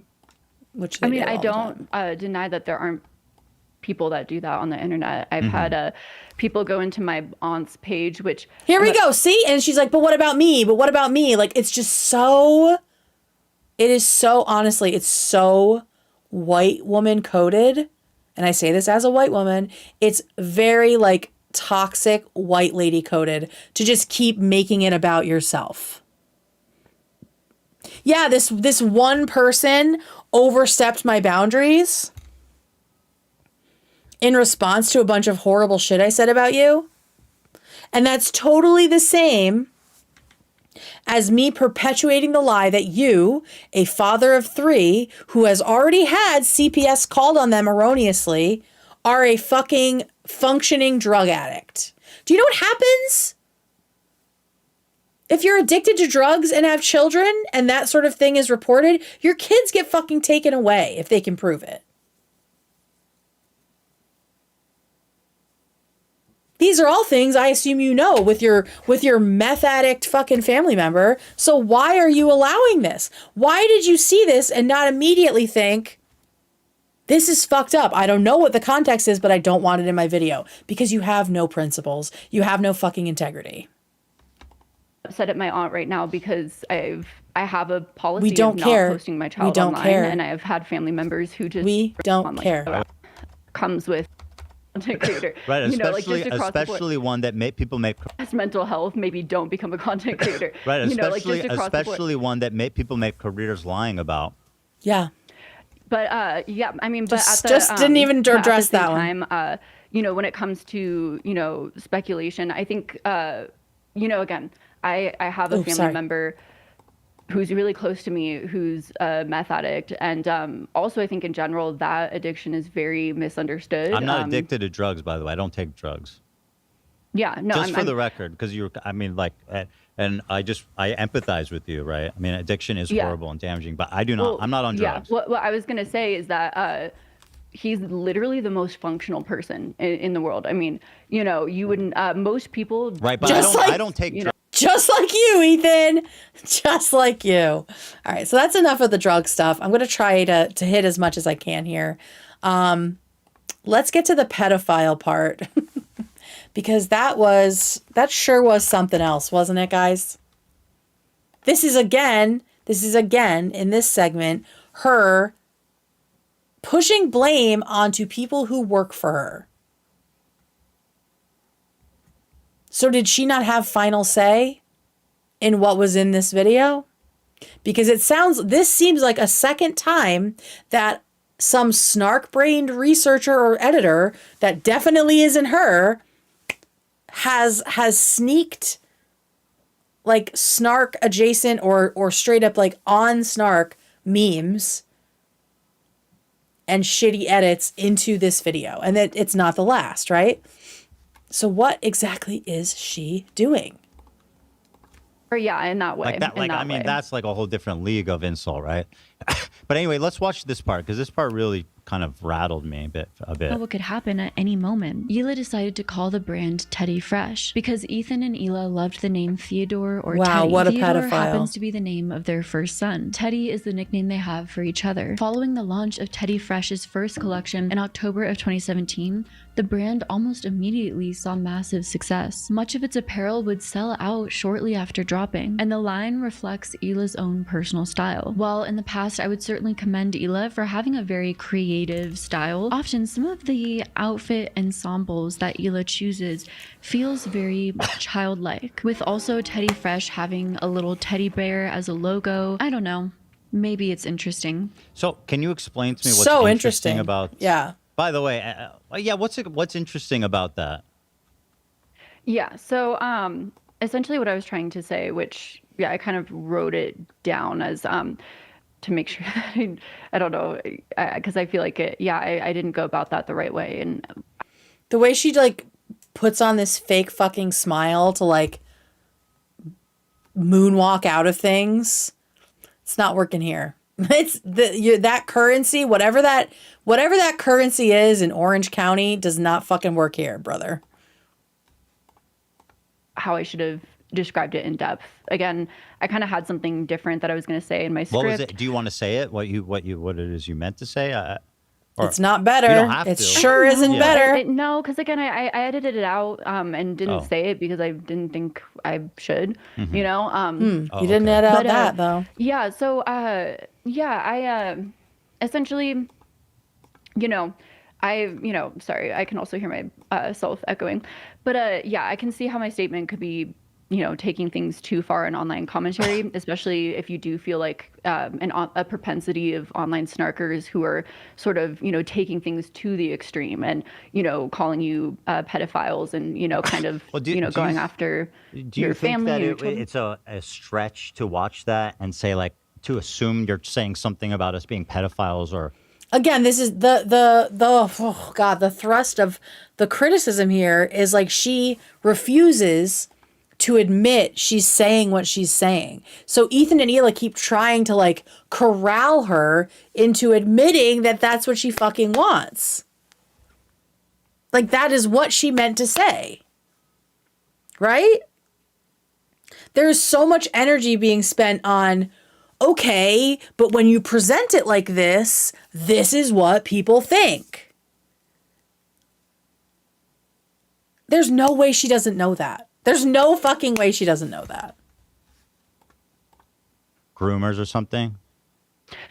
So let me explain sort of the context of what I was meaning to say. Go ahead, girl. So make it worse. Make it worse. So essentially, looking into the research, Hila spoke about, sort of the inspiration of the clothing company being inspired by a lack of sort of colorful clothing for adults on the market, and there being, and inspired off of kind of the children's clothing that was colorful and sort of fun and playful. Again, I have plushies in, that offer me comfort in my video that doesn't make set. you a pedophile, I love, obviously, right? Yeah, I love, and I think anyone who likes the same should, go for it, find except things that if you're bring them joy Hila. and make them happy. And that's why I said, in the past, I would commend Hila for her innovative style, for the way that she, guys, the worst is coming. now it's forward, pedophilia. an innovative thing. The thing that sort of, that I said sort of, and the word that I said is, sort of, I felt like kind of undermined that wholesomeness of the brand was seeing, your past Reddit accounts, seeing the sort of jokes that you would continually make about pedophilia. Meanwhile, none of that is in the script. None of that is in the script. What's in the script, I believe, maybe I'm wrong. What's in the script is, oh, Hila's in all these colorful clothes, but she was in the IDF. That's what she said in the script. I don't remember her saying like, oh, it's hypocritical because Ethan had an account 15 years ago on Reddit called Pedo Troll, right? That was not in the script. This is, again, her changing what her thesis was.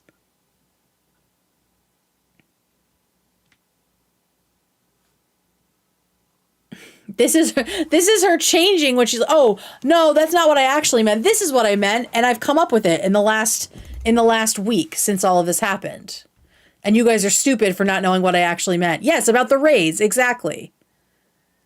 The singular raid, which she put as illegal raids. And it was just like a fourth or an afterthought under a picture. It's like Hila in really bright clothing, but it's so weird that she does this, but was also doing illegal raids. She says nothing about the pedo stuff at that piece of the script. How is it possible that she knows so little about her own work? Like, there are a lot of different ways that your brain like processes new information and like helps you learn things and memorize things. And writing them down is one of them, right? Typing things out can help you know what you want to talk about, can help you like internalize information. Like I do an outline for all of these streams that I do, right? So then as I'm going through, as I'm watching things, I kind of remember sometimes, what I wanted to talk about in those sections without even really looking at my stuff all the time.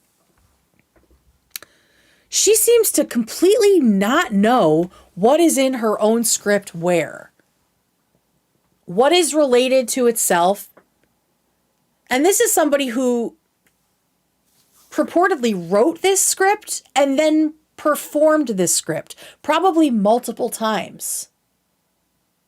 I would hope there were multiple cuts or multiple takes on that. So how did she not internalize this information more? To me, I mean, going off the big win of the day, which was calling that was homeschooled, this feels like she didn't write that script at all.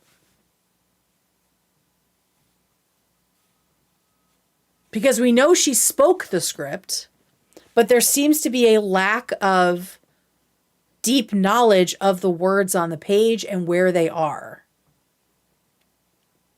And so that makes me wonder if she read it, or if she wrote it, how much she read it after she wrote it, or if someone else wrote it. And if she's just fully making this up and lying and revising the narrative, which she does multiple times later in this stream as well. Seeing all of that and your closeness with the brand, I was kind of like, essentially, that association, Do I make a lot of jokes about pedophilia? Girl, that makes no I fucking sense. acknowledge I had that old account that's like 15 years old and stuff. But do I make jokes about pedophilia? I don't think so. This was the part in my notes where I said, the baby needs to unplug the Wi-Fi. I was like, this girl just is so, she's in a corner and she can't, it's just getting worse. So that's not like do your mom a favor, kid. I mean, I talk about Michael Jackson. That's true. Michael Jackson, I make Michael Jackson jokes. How are the two related? Here we go. Get her, Hila. Because really, it's she needs someone to call bullshit like this because she's making no fucking sense. The script, what she said out loud and what she said in the script and what she's saying now are three completely different points. She said out loud, she seemed to insinuate that Hila is a pedophile because of all her childish stuff. In the script, she says it's weird because Hila was in the IDF, that she likes colorful clothing. Again, doesn't make any fucking sense. And now she's saying publicly, she's revising both of those theories and now is saying, oh no, it's about the pedo troll account. And we're the ones that are fucking stupid. We're the ones that have it wrong. This was a huge win. And girl, Madison, Snark fucked you. Snark fucked you, girl. You got snarked real bad because this is embarrassing. Because you're saying in the past you would commend my stuff, but what changed? Yeah. What's changed? And then you show pictures of me that don't show me dressed childlike either. So I can actually show like by the point. Do you think this is childlike, this outfit? This is where she gets really bitchy. I did have more examples in the script itself. No. I'm just looking at the video. No. Yeah, And then this one actually, on page 8. This is the place where if I were Hila, I would have had to like get up and leave the room for a minute. This fucking condescending comment that she makes. this one I can't say that I understand at all. What's the problem with the silver dress? Wait. What? She just said, I don't understand that either. It's your video. What do you mean you don't understand it either? At all. What's and then this one actually, on page 8. This one I can't say that I understand at all. What's the problem with the silver dress? Yeah, I don't understand that either. Why don't you understand what's in your own fucking video? Also, if this is about being childlike, again, this side by side is she pulled directly from H3 Snark. And has nothing to do with childish clothing. What? I don't understand at all. What's All the right, problem with the silver dress? So what's the problem with the dress? What? I think that it was just seen as funny. But you What's know, funny? Like to make fun of me? Just because I'm ugly? Like what kind of funny? Yeah, what's funny?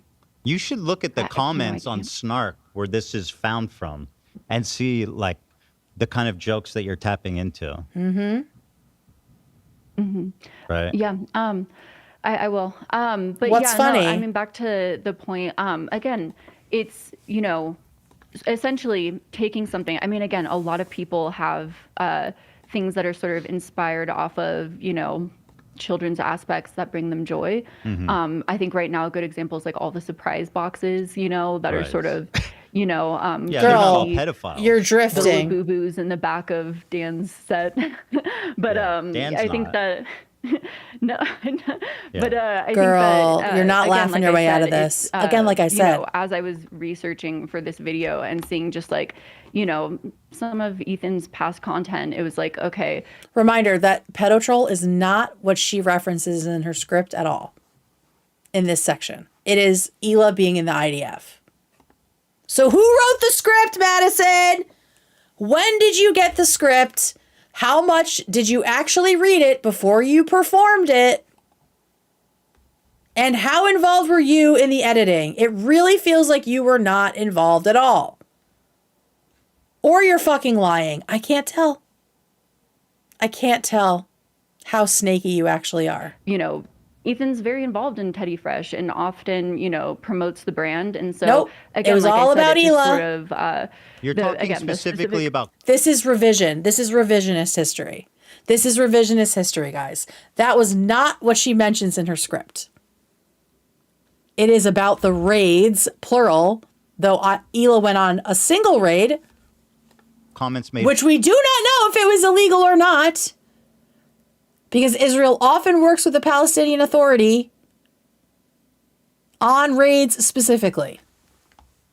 15 years ago, You right? just said this picture is funny. Yes, I'm get her. wondering what was funny. Come on, push on it. I don't... You didn't say in this video that the problem became Ethan's Reddit account. That's not what Exactly. was said here. You said That's you have right. a problem with how I dress. again, I and should have You just said now expanded that on this is funny. more in depth. Let's hear it, bitch. Is it just Sorry. making fun Again, of the dress I she's think wearing? that the photo was added in because it was seen as funny. And What the do you person that- think? Again, by someone else.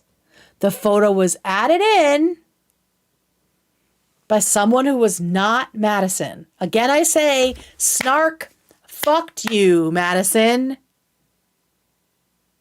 Snark fucked you.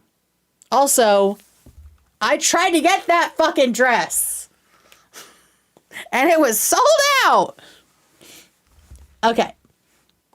edited it. I'm asking you, what do you think? Yeah, what do you think? Do you What think I this think. picture, Yeah, what's funny what about I'm it? wearing is funny? Do you think I'm dressed Oops, like sorry, a guys. pedophile? I don't understand. What is your point? Yeah, I think that Say I it think for that you. If you're asking me what my specific viewpoint is on that particular outfit, do I think it's like really trendy right now? No, I don't think it's really trendy right now. Okay. What the fuck does that have to do with this video, Madison? What the fuck does that have to do with this video? You know that's not what she was asking. And then you decide to fucking swipe at her stuff? Girl, please. It's not trendy. So the point is that I'm I out don't of know. trend. That would be a different video. That's Sure, you like- can make that video that I'm not trending. I don't know. enough. Yeah, I just As she's wearing a beautiful quilted vest that I am coveting so hard, but cannot justify paying the $90 for, which I totally understand why it's so expensive. It's fucking beautiful and high quality, but ooh-wee. I just can't do it. I want to do it so bad, but I can't do it. All right, anyway. I feel like it's So this is another, you know, your kind of editor a- kind of sneaking one in on you again? Yeah. How many is that it's now? a bit of a straw man, but if you want to talk about that particular photo, yeah, we can go Wait, in what? depth Sorry, about what's a straw man? that outfit. Oh, girl. The This is not, no. This is not, you do not get to talk about logical fallacies. You are not equipped for that game. Your homeschool situation did not, online schooling in Orange County did not equip you for that, for the logical fallacy conversation. photo itself. The photo is in your video. How is that a straw man?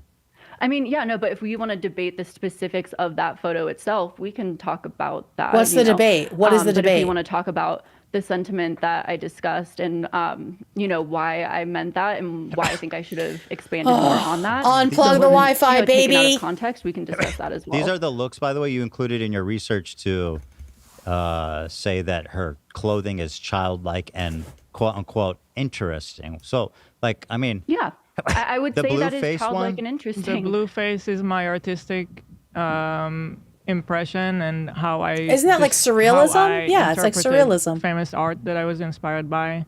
The other ones are Y2K inspired.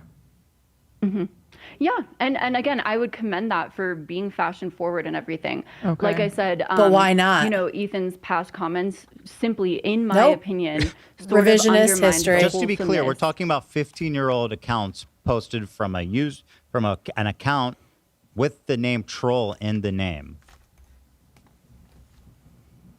Yeah, and Just you know, to be clear, the, so and that's there's been the some part other that consistent jokes that and- ruins.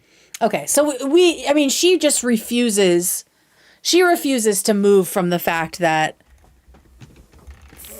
she intended to say either that Hila is a pedophile or that she's a murderer, like a mass murdering fuckhead who isn't allowed to wear and create colorful childlike clothing. All right, we have so much shit to cover. She talks about Hassan for a second, but I don't really care about that. That wasn't very interesting to me. Ethan addresses for the zillionth time the pedo troll stuff. And then he goes into the FUPA fund. I'm just trying to see if there's anything like that really stands out. I mean, in the FUPA fund stuff, let me see if the transcripts are up. She does talk about, oh my God, there's 8 iDubbbz watching right now. Hi, everyone. I hope you're enjoying it. There's so much to cover. Still no transcripts. That's crazy. In the FUPA Fun stuff, she keeps talking about how this video has revealed a problem in her commentary and that there were so many things she didn't know about the FUPA Fund situation that she like made mistakes about. It's like, girl, all of this could have been cleared up before you ever even made this video.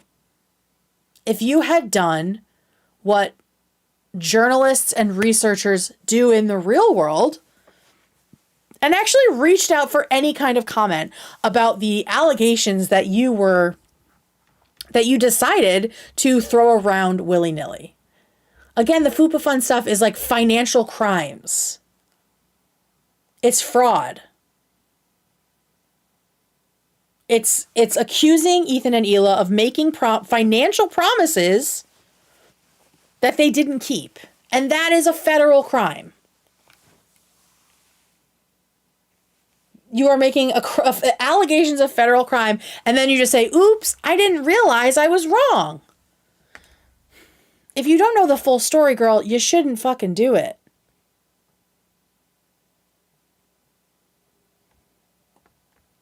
So then she goes into this JonTron shit, which was just so strange. So strange in the video itself.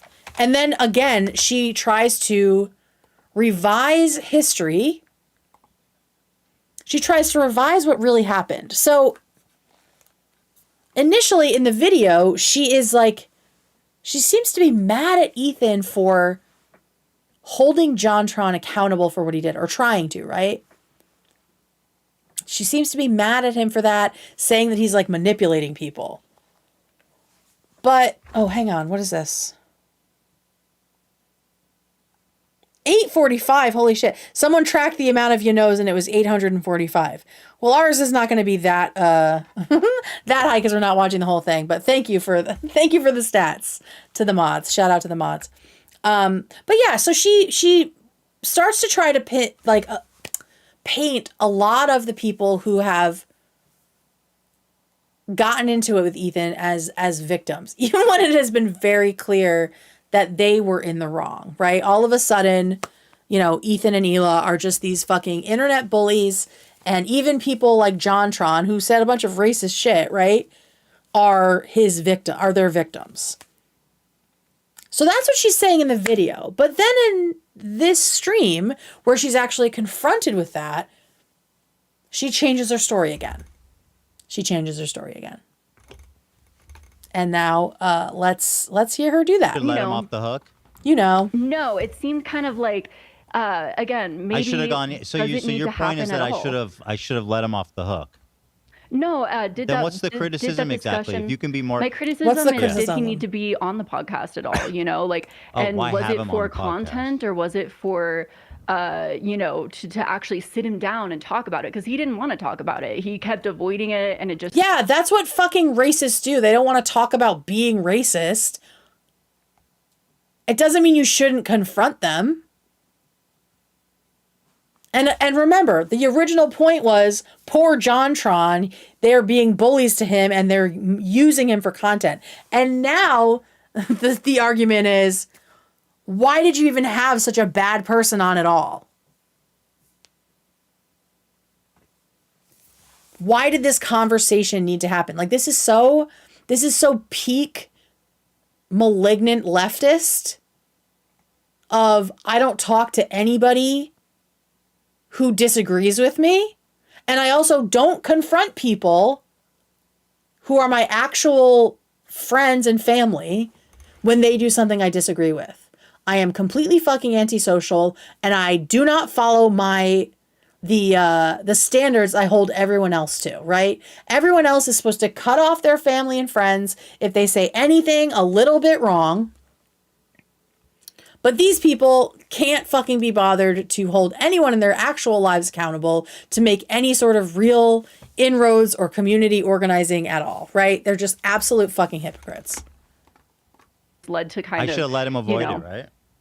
You think you he should have did not it? talked to him. You think he did it against? You should have not talked to him.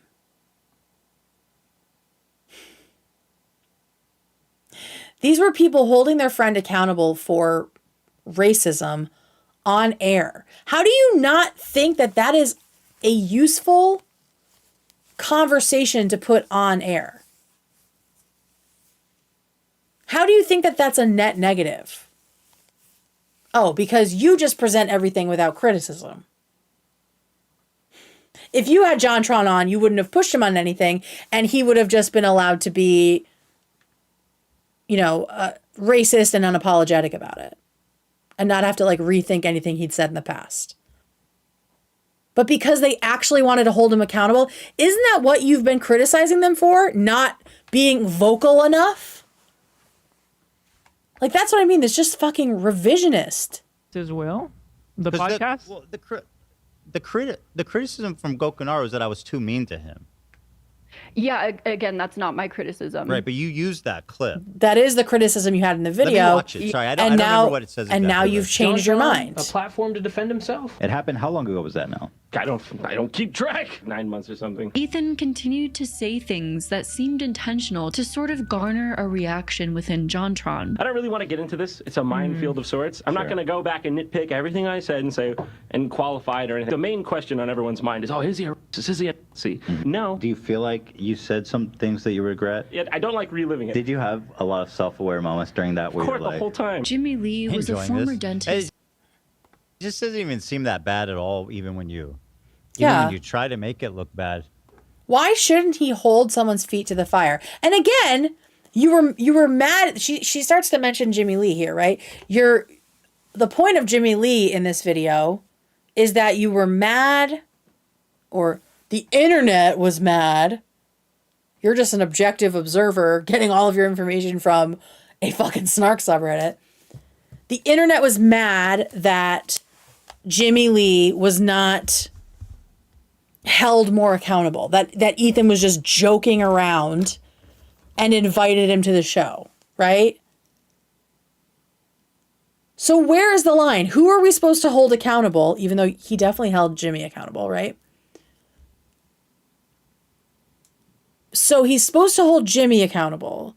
They're supposed to hold Israel accountable, which again they do.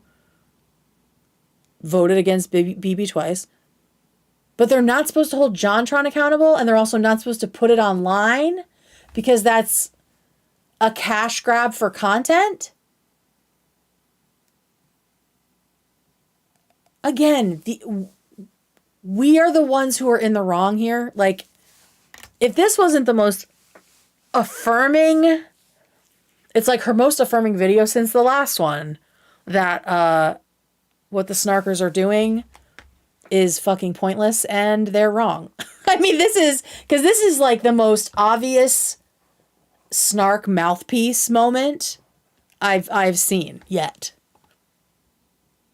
It's just crazy. And again, in my comments here, I said, why does it feel like she had very little to do with the making of this video? I don't know if she's lying. I don't know if she's lying about the motives behind what she said, if she's like changing in real time, or if she really genuinely doesn't know what she was trying to say because it wasn't what she was trying to say. It was what someone else told her to say.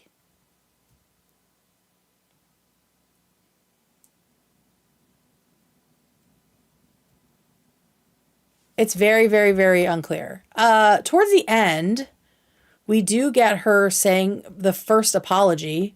It's like over 2 hours in. She says she apologizes. I think it's for insinuating that they exploit their kids by very, very, very rarely having them visible on the show, right?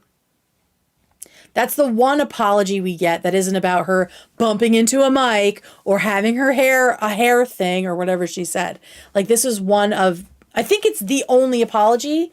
And again, couldn't find it because the transcripts aren't up. But I don't think that there were other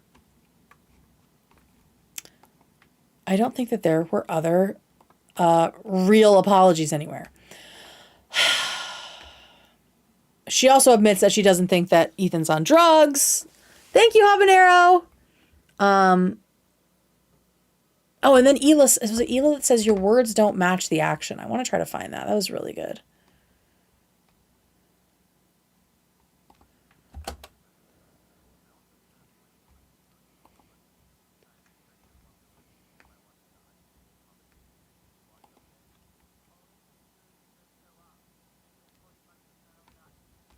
Then there's like the Trisha stuff, but I feel like the Trisha stuff is just so beat to death.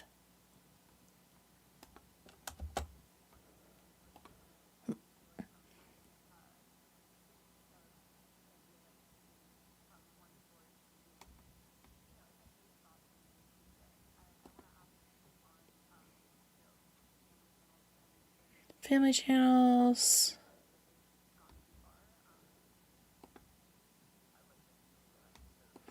All right, so we'll go through this. So this is him talking about how he doesn't fucking exploit his children because of course he doesn't. On the same level as family channels? No. You know, do you guys... This is insane that she's like, no, you guys aren't as bad as family channels with exploiting your kids, but you definitely still exploit your fucking kids. Video because of that reason. This is so Trisha coded, the way that Trisha was like so critical about them having nannies and like what that meant for them like as parents. Unreal. But I don't know. Are you guys freaking on the same level as family channels? No. You know, do you guys exploit your children in that same level? No. I think that would be hyperbolic. I don't think we exploit our children at all. At all. I mean, their appearances at all. on our and our content has been but minuscule. What, bitch? I mean, Sorry. To the same level as even I'll say it's a little offensive. You can probably count it on one hand the amount of times. Yeah, and they've all been times where they were like really wanting to be involved. Or I'll tell you a large reason. You showed an image of Teddy coming up to me on the podcast. And the reason, at first I was like, no, don't come on. That's how I started. But I felt like it was creating a weird, I didn't want him to feel like there was some weird thing about, and that he was doing something wrong by wanting to come up and say hi to me or just. Yeah, you don't want to deny your kid, right? Like you don't want to be withholding from your son because he's a good fucking parent. Like, can we stop litigating them as parents? It's so gross and so transparent and just so stupid. Oh my God, it's just preposterous. There was like a very strange boundary there that wouldn't make a lot of sense to a kid. So instead, I decided on for their benefit to treat it more natural. Like if they're here in the studio and they want to come say hi, I let them do it instead of making it a weird, awkward thing where they are confused and they feel like they did something wrong. You know what I mean? It's also pretty normal to like adjust your parenting as your kids get older.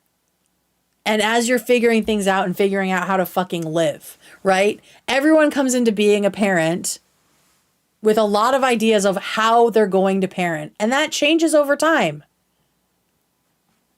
And I think navigating the whole online thing is something all parents think about. But when you're an online personality, yeah, there's bound to be times where your kid is going to be online. That is not at all the same as exploitation. That is not even in the same fucking country as family channels. Is Teddy and Bruce like toddling up one time and saying hi? I think they've been on camera like a total of maybe 5 times. And most of those times, it's just been their voices, right? They've been on the set.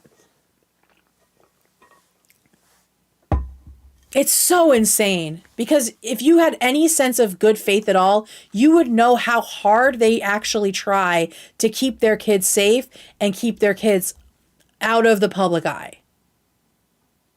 Like there's so much effort of like covering up their photos, like covering up their faces, right? Switching away when the kids would run up to say hi and give them a hug, putting them at a table with a microphone if they want to talk, but no computers, right? I mean, no cameras. Like, to act like they haven't made an effort to even insinuate a little bit that those 3 boys are being exploited because of a handful of accidental times that they were on screen is so disingenuous. These people are something else. Conscious decision as a parent to do what I thought was in their interest. I mean, obviously, I'm lucky where, you know, I make edited content. There's been a time where, you know, my child was about to go to bed and wanted to say so you fucking get it. You know, because I make commentary on a lot of family channels and I've seen a lot of fucked up shit where people use their children for, you know, people, you know, there's a lot of creepy people on the internet. You know, anyone can see your children. Okay, sorry, I got to add a couple of these up. Then you should know better than anyone that the interactions of Ethan and Hila and their kids on screen are not anywhere in the same arena as a family channel. If you're doing all these videos and all this research and all this criticism, and you are a parent yourself, how can you not tell the difference between what a family channel is doing and the way Ethan and Hila are raising their kids? To even have that insinuation at all means you have, like, in those 3 weeks of research you did, you didn't watch H3 at all. You could have watched a single stream and heard the way they talk about their kids, maybe like heard, like a funny story, or maybe they sat in on an episode. Like, if you really were wondering about if the boys were being exploited, why didn't you fucking research that? The way you have researched family channels who are exploiting their children. Why did all we get is one photo of them running up and hugging their fucking dad? You phoned it in. It's fucking lazy. And like Ethan said, you're phoning it in about their life. About their fitness as parents. This isn't shit that you can just mess with. And as a parent yourself, that is so shameful.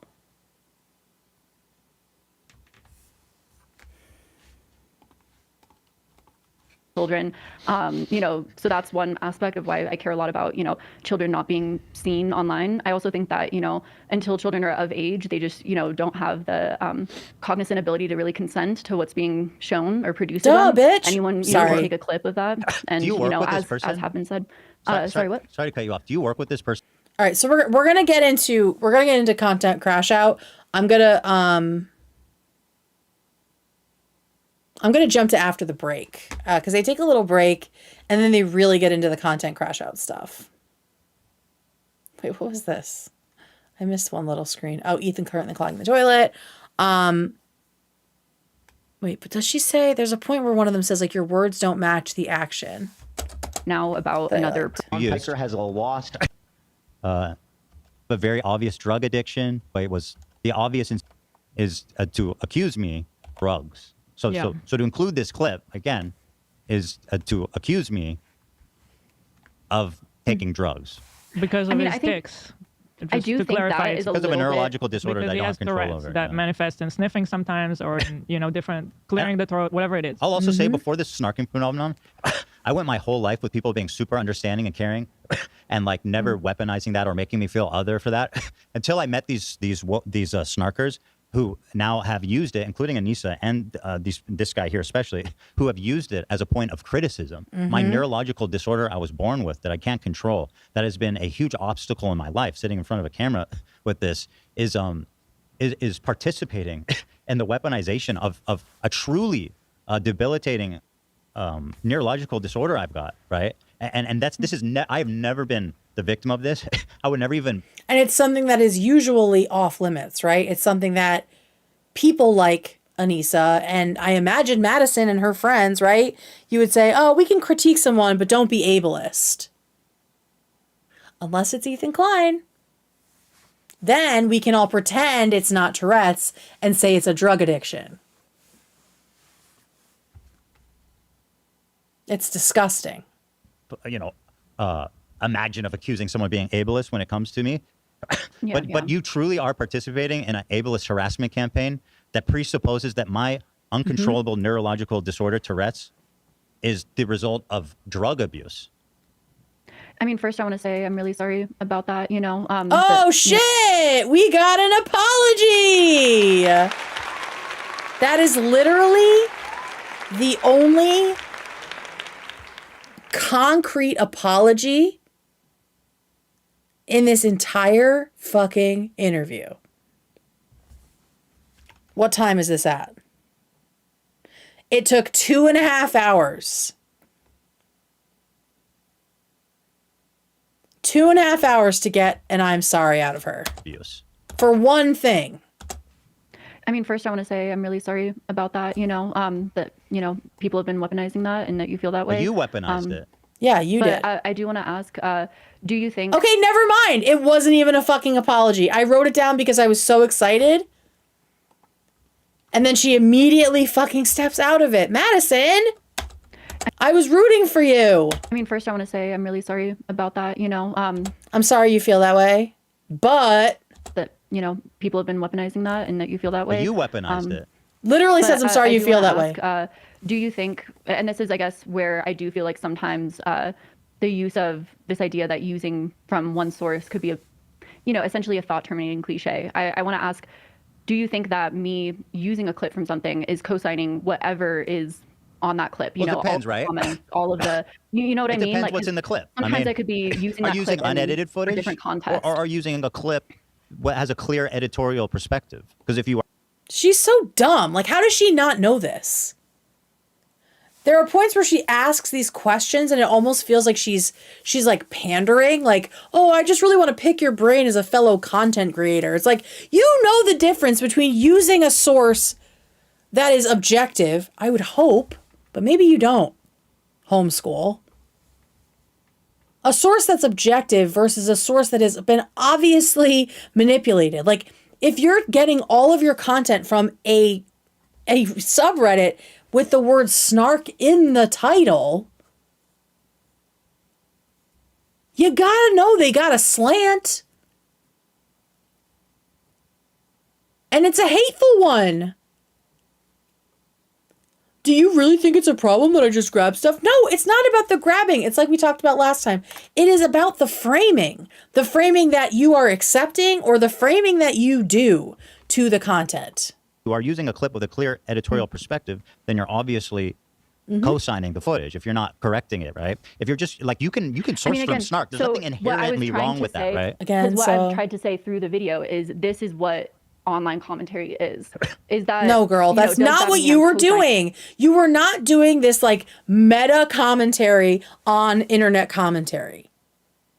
You were making an Ethan Klein takedown video. You called it the downfall of Ethan Klein. You have Ethan and Hila on the cover with "the end" written on it. You tried to make a drama slop video and you fucked up. And now you're trying to revise it and make it look like it was this principled, altruistic take that was really about the ethics of content creation and commentary. Ooh, girl, you are fucking something else. Finding that online commentary automatically if I do that. If you don't, and the way you if use you that, don't go yes. on to add another opinion of your own, like this is what people are saying, but of course it is baseless, or you know, people are throwing crazy accusations. You did co-sign But it then, literally you in know, the video. You did. Literally. In the setup to that clip, you literally co-signed it. If you I don't just use think I it did. without any critical explanation, then yes, you are. Like imagine I'm It going to depends use how you use it. I'm going to use something really It's so hyperbolic, right? annoying. So forgive me, and I'm not accusing of this, but imagine It's so annoying that she is taking up their time with these stupid fucking questions that she knows the answers to. Like to have Ethan and Hila like educating her on how sourcing content works. I don't know, guys. Like, what do you think about this? Like, you're just wasting everybody's time. Sorry, I just want to make myself a little bit bigger here. It's such a waste of time. This isn't like a content summit. You have been called to the carpet, girl.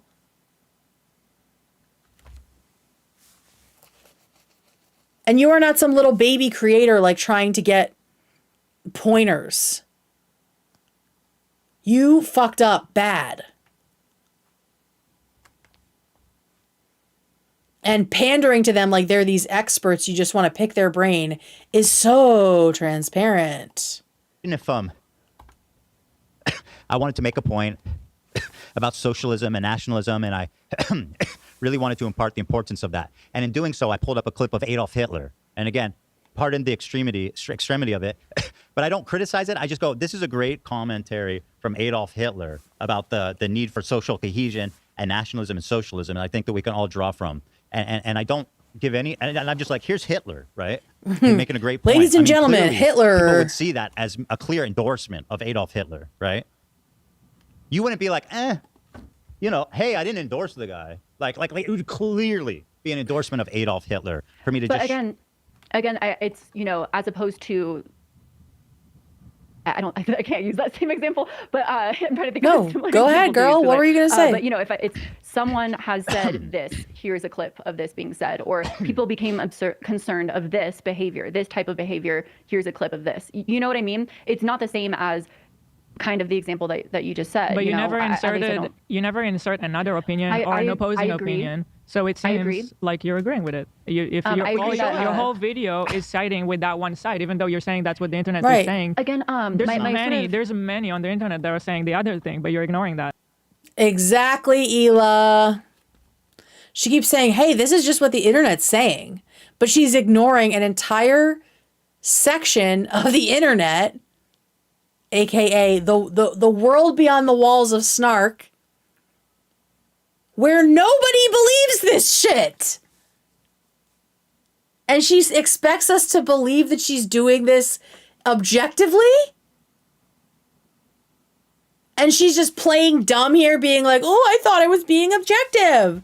It's really hard to believe that, girl. So You showed a clip implying I'm on drugs, and then you didn't say anything else. Like, of course you're co-signing it. Why else are you showing it? Snark is a minority. Our audience does not think that Ethan is on At drugs. all. I mean, nobody of sane mind thinks I'm on drugs. think nobody. you're on drugs either. But again, okay, there it is. That's the closest we get to a real apology, is her saying, I don't think you're on drugs. Because even the little apology that I thought was an apology ended up being more passive-aggressive bullshit. I don't think you're on drugs. Oh, shitballs. You're conveying to your audience that I am maybe on drugs. The by using point that of the clip. video is to show the sort of, essentially, your reaction, the online reaction. I think where I went wrong, is I think that I could have dove further You said into initially that. you didn't even know some why of the clip was legal. there. You also didn't give Ethan's reaction to anything. She didn't give Ethan's reaction to anything. Right? This is her just revising history again. My point was to show both sides. My point was to show their reaction and your reaction. No. What you have done is show out of context, edited clips from Snark about Ethan, and then Snark's response to those doctored clips. At no point are you showing in any of your content so far what Ethan's actual reaction is to any of these claims that have been made. Maybe on drugs. The by point using that of the clip. video is to show the sort of, Let's hear that essentially, your reaction, the online reaction. I think where I went wrong, is I think that I could have dove further You said into that. initially you didn't even know some why of the clip was legal, there. You didn't put his reaction in at all. I think I could have dove further into that, some of the legal, aspects that are going on currently, kind of showing your response, their response, things that are happening. I could have done it for 5 seconds in a 3.5 hour video, girl. The legal aspects. Do you mean like multiple municipal systems being called on him? Federal government agencies being called in? Want to talk about abuse of reporting systems? Fuck YouTube. These people are trying to report his employees to ICE. Like the most fascist faction or department in the government right now. But let's take all of our information on Ethan Klein from those people. brushed over that as well, kind of saying that, kind of the very start of that and not. It's just so weird what you brushed over, and how what you brushed over was Ethan and Ela's experiences and opinions every single fucking time. You had all the time in the world for the going down the rabbit holes on JonTron, the FUPA Fund, Trisha and the 5%. But not at any of those junctures did you have time for a single rabbit hole where you actually heard from Ethan and Ela themselves. That was stuff that just didn't make the cut. There just wasn't time for it. I think I should have, gone further into that as well. Essentially, my intention was this is what's happening online, But it wasn't. I should have. Exactly. I should have, Okay. I also agree with that too. Especially for that particular section. What were you doing? I do think that there are a lot of times when I include H3 Productions or r/H3 Productions posts, but to essentially show same thing when I show opinion pieces, I should try. Was that when you were calling us a cult and an MLM? Is that when you showed H3 Productions content? Is that when you were being objective about H3 and their community? To show, especially with something so contentious and divisive as this topic, I should show two sides. But again, also with that idea of there's no way to be unbiased. If I feel like can I put myself in this rabbit hole where I'm just endlessly trying to be unbiased and I'm putting up just you can sort of pinhole yourself into where you're trying to provide every single side. Yeah, but you didn't even. Every single side? You only did the one, girl. And now you're acting like, and the annoying thing is you are the one that said you were being unbiased. You are the one who said that you wanted this to be objective and something that even H3 fans could watch and understand. At least a lot of these other people don't pretend they're being objective. You pigeonholed yourself. You put the expectation on yourself. Because God forbid you just look like a petty bitch. You had to look like you were doing this principled thing. But you weren't. And so now you're getting called on it. You can sort of pinhole yourself into where you're trying to provide every single side. Yeah, but you didn't even come close. That's not a problem that you're close to brushing on. Your words don't match the action. It doesn't. You're saying you're endlessly trying to be unbiased, and you haven't tried once. Forward. Yeah. You haven't tried once in this video to be unbiased. It's just the words that you're saying sound great, but the action is I do think, I don't think that's entirely fair either. I don't think that's entirely fair either with this video. I think that there's many times that I do try and look at your side, and I think that's a mischaracterization. Where? Either you didn't watch the full video, or, that's When did kind do you remember a specific moment in your video? I think iDubbbz, the iDubbbz situation is is one of the most prominent ones in my mind. I essentially we can pull agree it with up. your I'm point. curious what that looks like. Can you tell me a specific sentence so we can search the manuscript? Yeah, I mean, or just like a word. I could go off of my. All right, I'm gonna skip ahead now, because I don't think she ever actually gives the clip. Because then Ethan has to pee, and then they come back, and I don't think they talk about iDubbbz after. You're very well illuminated now. In your face possible way that I can, and I feel like multiple sources. Okay. Now they're gonna talk about Content Crash Out, who, interestingly enough, is another person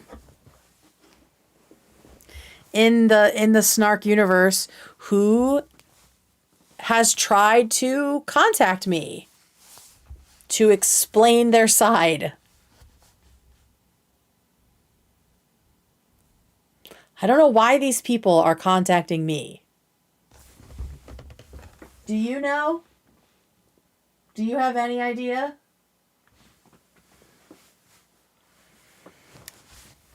But yeah, no. No, thank you. I will not be doing that. Yeah, they tried to slide into my DMs and say something like, instead of you just assuming the point of my stuff, I'd like to explain it to you. Your stuff is not subtle. Your stuff is not nuanced and subtle, brother or sister or sibling. Like, I don't need that. I don't need to know that shit. Okay, so let's talk about the Star of David and Content Crash Out. We'll start with Content Crash Out here. Also, Timestamp Boy. Let's get some fucking timestamps in here. Especially if the transcripts are just never gonna show up.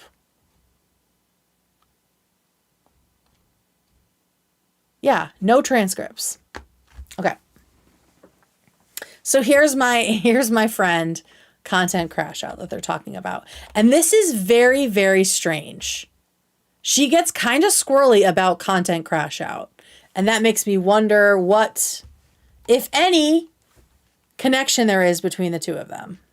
Ask you about again, about this specific account, content crash out. You said, I appreciate you.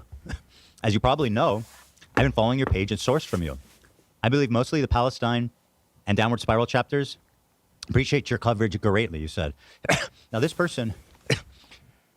So specifically, she has used this person extensively for the downward spiral portion. As in the downward spiral of Ethan Klein. Right? Is singularly obsessed with me and Hila, and specifically about my Jewishness. And like deranged conspiracy theories of the... Yeah, like, I mean, you go to this, how do you not go to this page and see and think, this is propaganda? Like, the AI fucking images, the Israeli flag. This is kind of implying that he's, like, a rapist. With all the girls at the party, like, giving him, like, an ew face. We've got Hila and her gun, which is from, what, 20 plus years ago? Never fired. How do you look at this as a content creator and think that you are going to get anything but absolute bullshit from it? How is this your source? How is this a source that you are thanking someone for? That you have used them to that degree? This is where it becomes harder to believe that you just don't know what your editors are doing. When you are the one who is thanking this person for all of their help with your content. That does really feel like you are doing some of the research yourself at least, and that you are choosing poopy shit sources. Most obscene order. Unbelievable. So yeah, I mean, do you agree? So you follow this person closely? So I would say that, again, the videos that I sourced from them were not, again, I can't speak to, She's getting weird in the same way she got when she was talking about her researcher.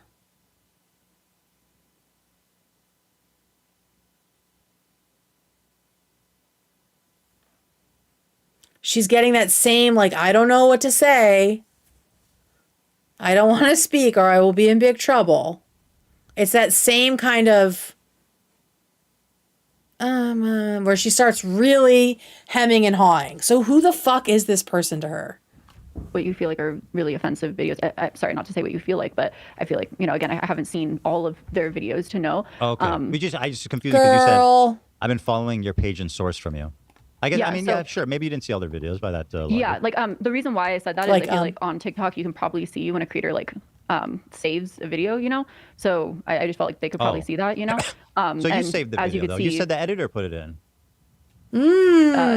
The one that, again, I wasn't sure about the zoom in, whether that came from. Okay, so yeah, Ethan caught it too, where this whole time she's been blaming an editor, but now it's pretty clear that she is doing some of the sourcing from this kind of fucking rabid bullshit sources. That was in their video. That was from the one you downloaded. It's identical. It's from this video. Yeah, no, exactly.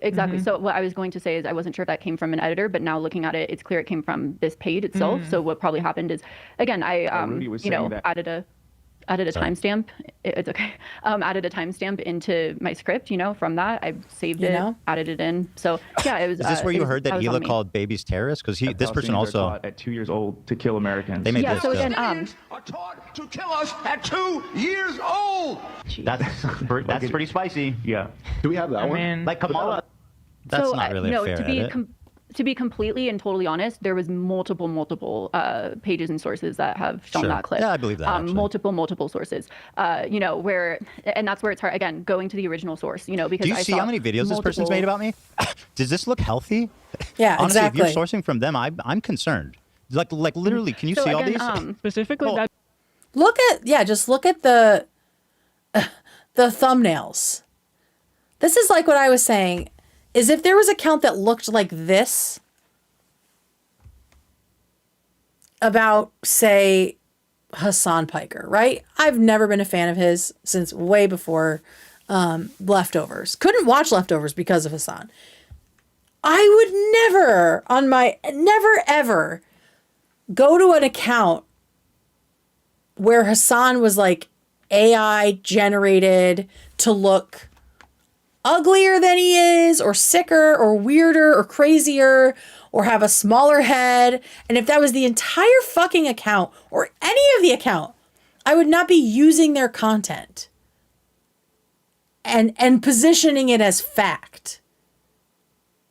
Because when you don't add your own critique, you are presenting it uncritically as fact. How do you look at this? And I think this was one of the things that made me wonder if she was homeschooled. It's like, were you not taught how to sniff out terrible sources? It's very, very easy. Like it's easy to get a sense for it.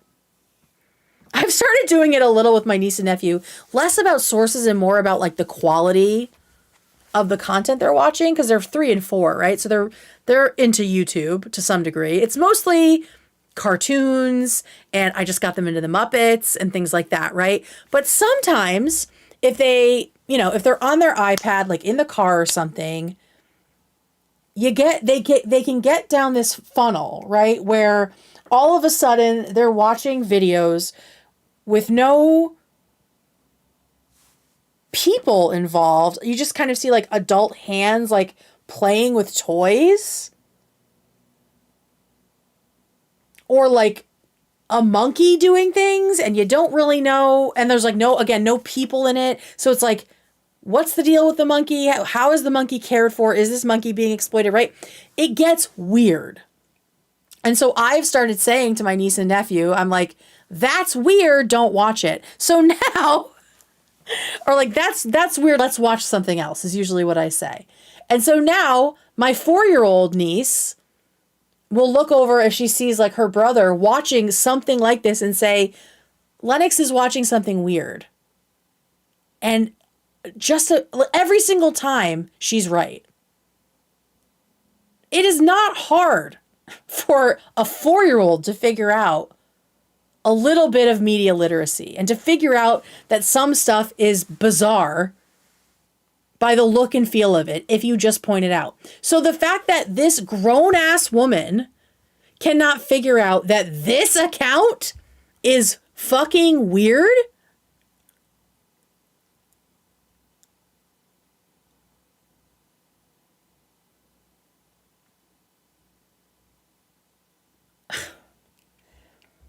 it's either willful ignorance or she's lying. Or it's either willful ignorance or she loves this fucking content. I don't know. I genuinely don't know which it is, especially now that she's been like, thank you so much. I love your stuff. I'm a huge fan. That video that you saved and included in your video, just like scroll through the comments. All the comments are about how Ethan is a drug addict. And specifically that zoom on the tattoos, there are comments about it. Is that from scratches? Is that from injections of drugs? Like, that is in the comments. So, but it's interesting to me that you chose to save that video and include it. Oh, this one they're calling Hila a Nazi for getting a Star of David There's no tattoo. defense of Watch any this of one. this. Going on, and what I'm going through, I almost feel like I want to do it the most in-your-face possible way that I can. And I feel like I kind of want to tattoo a blue Star of David on my hand. Blue. Have you showed this on the show that you got the Star of David Not tattoo? yet. Today is my Oh, this first is time. The comments were very interesting. We got lots To of be mixed 100% reviews. fair, Mixed reviews meaning like you guys have called me a Nazi. So what? To be 100%. Bitch, please. To be 100% fair, you guys have called me a Nazi. You made this video first. You never would have been accused of saying Nazi talking points if you hadn't put Nazi talking points in your video. You were not on anybody's radar over here. And for you to have the audacity to say that them calling you a Nazi, hyperbolically, saying that you were using Nazi talking points, right? For you to say that happening to you one time is the same as the deluge. I only know how to say that in French. The deluge. Le deluge of comments and threats and harassment that Hila got for getting a blue Star of David tattoo is so gross. I'm going to have no voice tomorrow. Not fair. You guys have called me a Nazi. Well, we can get into that if you want to. Yeah, let's do it, because you're going to lose that one, too. I mean, one of the reasons that I called you that is something you edited out of the video, which was you said that I was... But to, you said I was you said I was imparted at birth with Israeli Programmed, ideals and indoctrinated at birth as an American Jew. That's fucking insane. That's like super offensive, deeply anti-Semitic. So obviously, are you a Nazi? No. But like my point was that was an extraordinarily anti-Semitic view to hold. Something that's very popular amongst Nazis, neo-Nazis, American neo-Nazis, etc. Which I would love to have a conversation about that. As far as this page goes, I think that again, going back to my point of wanting to cover what is the internet saying, but I do think, again, because, how do you not realize your bias if you think the entire internet feels this way about anything? The internet is literally never a monolith. And the people who are the loudest are never the majority. You've got to be lying. Like, she has got to be lying.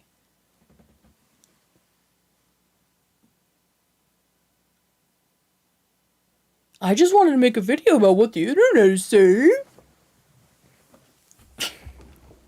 Yeah, the vast majority of the internet gets their information from content crash out. Funny enough, my neighbor is a journalist, and here is where I screamed at my television. Think again, because funny enough, my neighbor is a journalist and a writer, and we're talking about this and essentially how online forums, you should stay away from. My neighbor is a journalist and a writer. Immediately, I was like, ask her who it is. Ask her who her neighbor journalist is. I would love to know. I would love to know who this neighbor journalist is.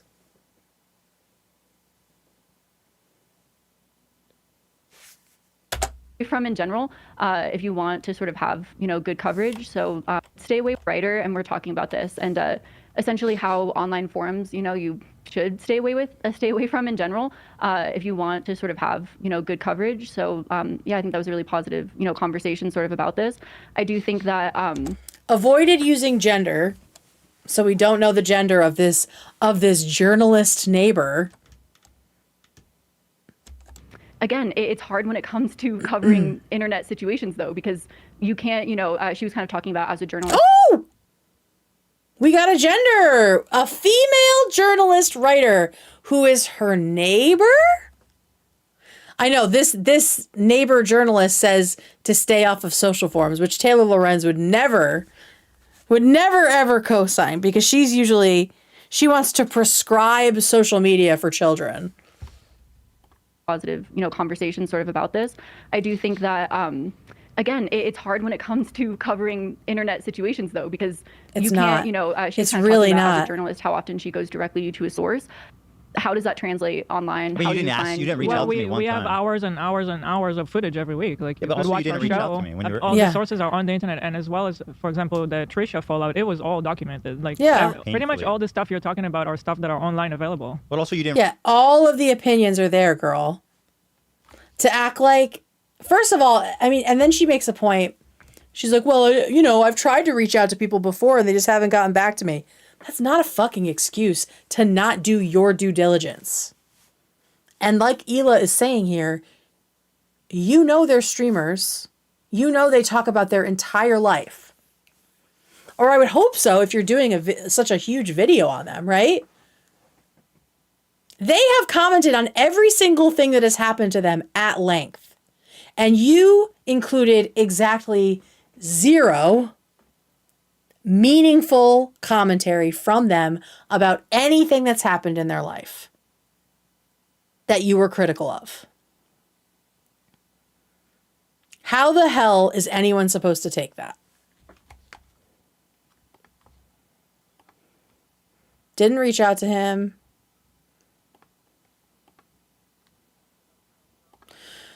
Then they have a whole talk about Israel and Palestine, and it's important, and you should go watch it. But she fucking starts crying during it. And it was just so strange. Like, she made October 7th about her brother, and it's horrible and tragic and sad that her brother died, and that he died the way he did. But to use that to excuse your ignorance about anti-Semitism, especially like, and also like the gravity of October 7th for Jewish people and Israelis, is just so weird. And there were moments of that throughout this, but and that felt like the worst one. And I think because it was such an emotionally charged moment that she felt like she had to contribute in some way. I'm trying to be generous here. Because losing a loved one is horrific, especially something sudden and tragic like that, right? But it's like they had to pull teeth to get any sort of empathy out of her. So I just don't feel like watching her cry again. I'm sorry. I'm so tired. I just don't want to watch her cry again about shit and you know, kind of deflect and distract from what Ethan and Hila were saying about the horrible reality of listening to all of these people calling in their final moments. I mean, it sounded like the 9/11 phone calls from like the planes and stuff times a zillion, right? Or watching people on 9/11 like jumping out of the buildings and like hearing them hit the fucking cars. You know? Like, that shit sticks with you, especially if they're people from your country, right? Like, we naturally are more, I think, just like by instinct sympathetic to people from our place, right? Like, I'm from Connecticut. I grew up in Connecticut. And when I was like of working age at this point, but when the Sandy Hook shooting happened, like I know people in that town. I actually, at my writing retreat 2 weeks ago, I was there with a guy whose nephew was killed, and the author who was leading the retreat also had her house is like on the backside of the property of the Sandy Hook school. So like that tragedy necessarily was more traumatic for people in my state. First of all, for people in Newtown, right? In Sandy Hook, in my state, maybe even like in New England, right? Because it's the proximity, right? That's just how it is. It doesn't mean that Hila's a fucking demon because she cares about the people in Israel. It's her fucking family. And no one alive would fault themselves for being horrified and saddened by what was happening on October 7th. Especially if their family was involved.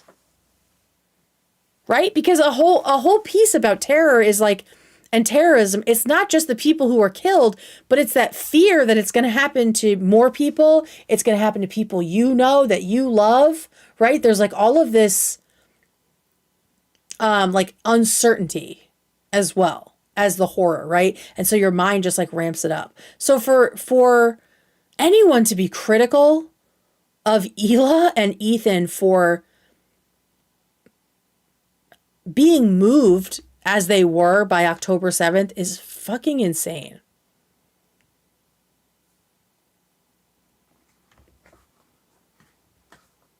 But yeah, no one can. But then you think about fucking Taylor Lorenz saying, actually, no one really gives a fuck about 9/11. It's like, that's not true.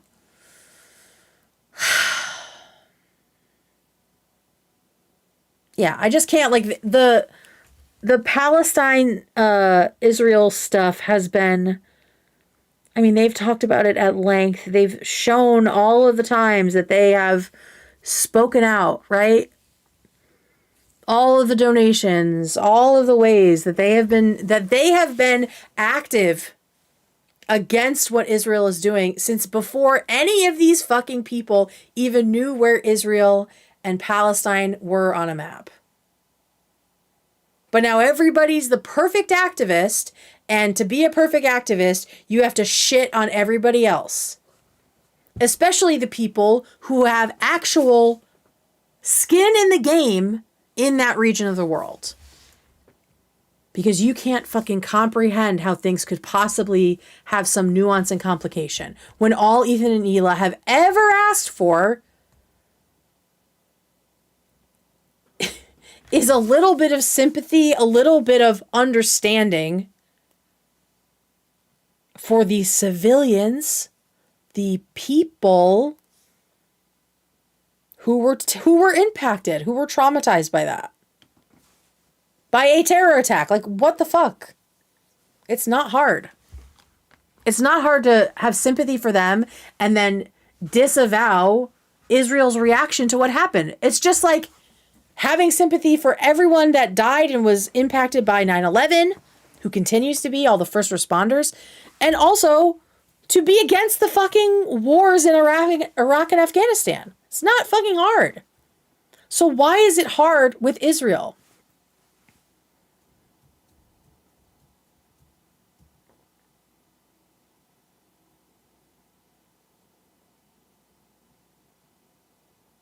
Civilians are not their government. I mean, hello, exactly.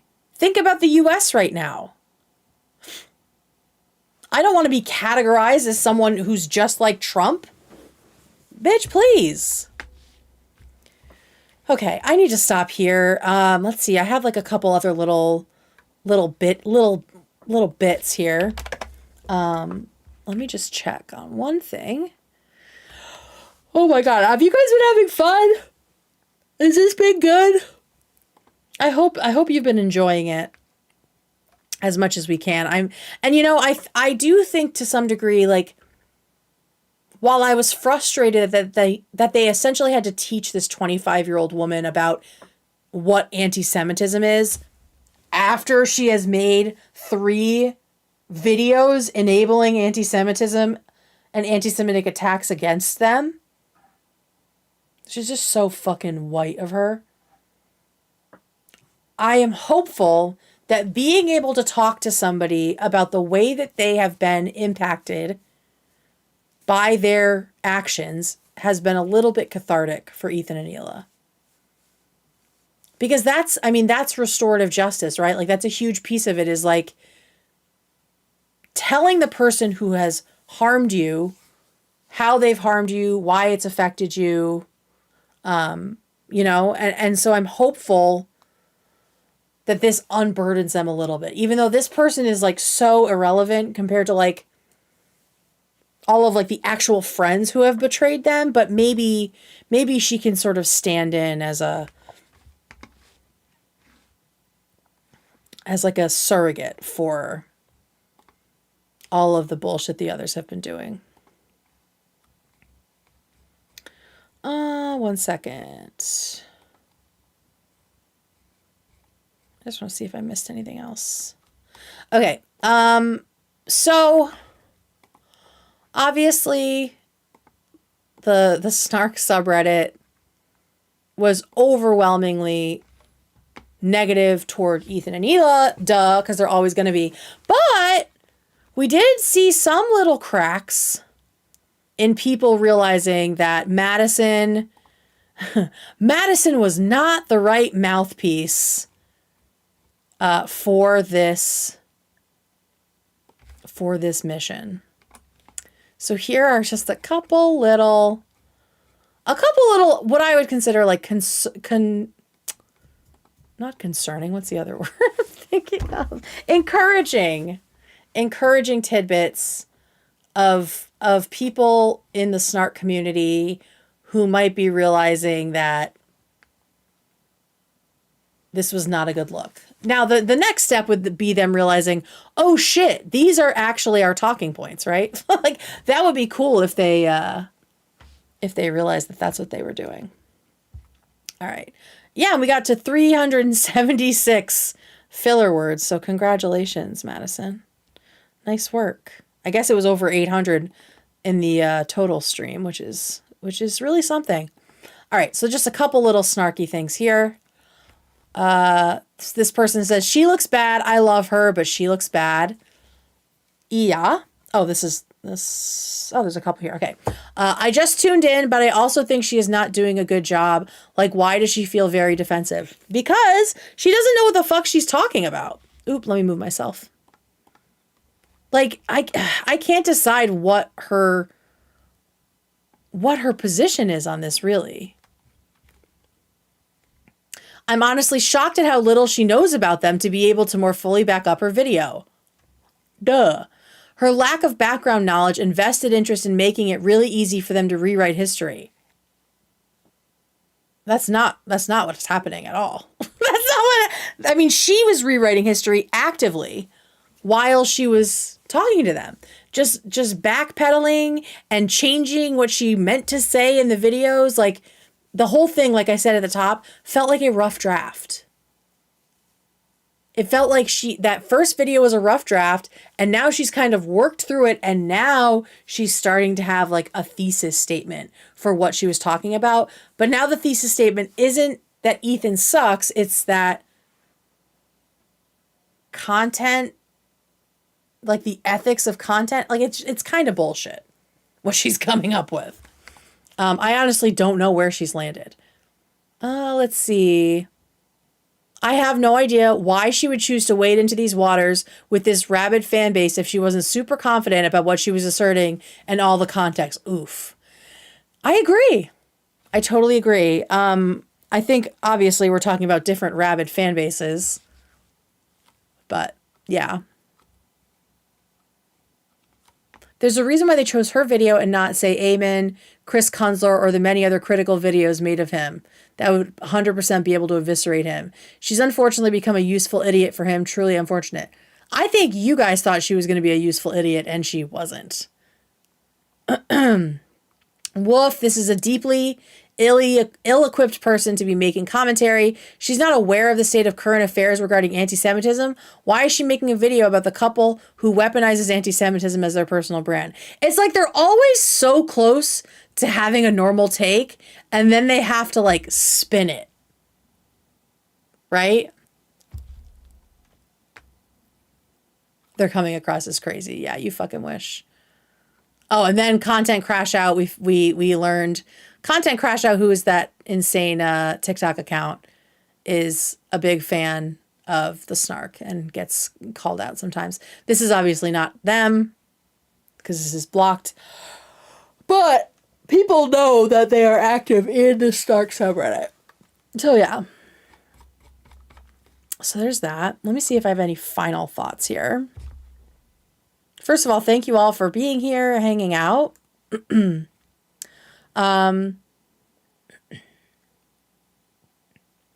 Yeah, I'm glad that they got to tell Madison how she has contributed to their suffering. And I think that they, I mean, when the snark says like, oh, why didn't they pick these other people? Madison has 656,000 viewers. Like, what she says reaches a lot of people and reaches people well beyond the snark and H3 communities, right? And also she was open to it.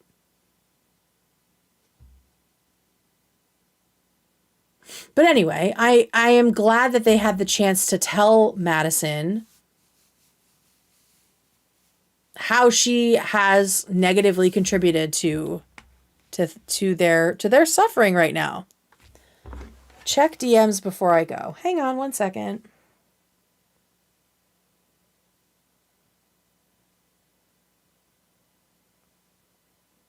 I don't know what this means.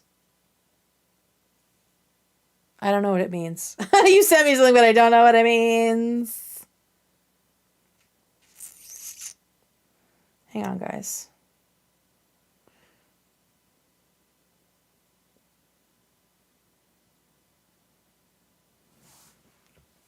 Oh, towards the industry.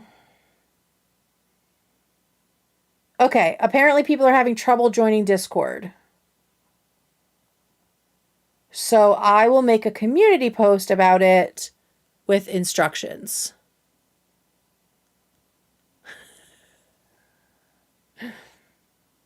Oh, iOS is being a problem. Okay. Yeah. Yeah, we will talk about it and then I will make a community post about it. Thank you everyone for your patience with us getting all this shit figured out for memberships and all of that.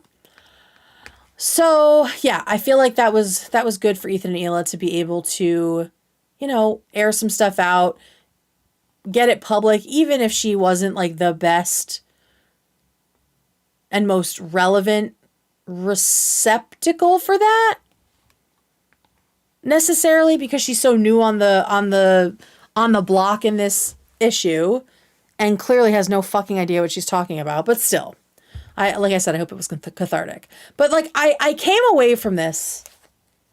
I guess I can take these off. Ow! I came away from this with the question of, and I don't know how she managed to avoid sharing it the entire time. What is her point of view? How does she feel about Ethan and Hila? Like, in the beginning of the call, it seemed like, yeah, she had not really considered the humanity of these people, right? But how does she feel now? Like, has that changed? Does she even know? Why did she make this video? What was the point of this video? I wish that they had asked, like, what were you trying to do? Although she would have lied, right? She would have been like, it was a commentary on a commentary about how the internet feels about commentary about you guys. Her POV is borrowed. It definitely feels borrowed, for sure. So, like, what was the point? Why did you make this? And what do you believe you added to the conversation?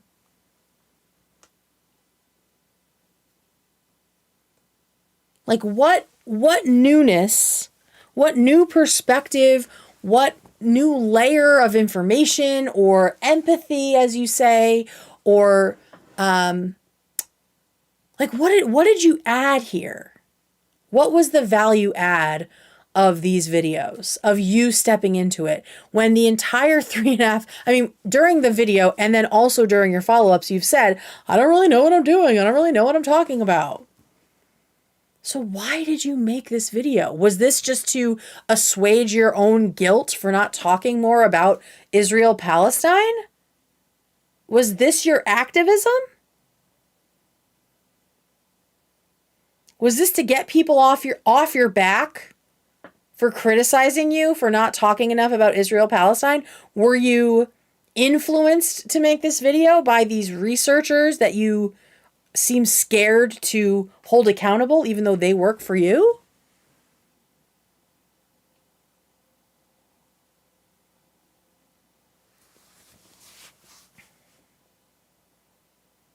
It is so, just like at a baseline, if we want to do like commentary about commentary, like meta commentary, it is so insulting and sad that someone this ill-informed has such a huge following on here.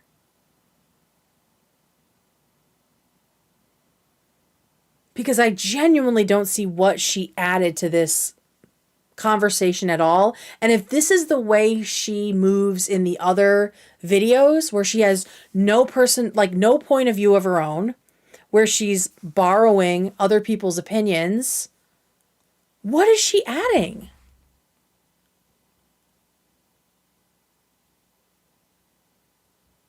Why are people watching this?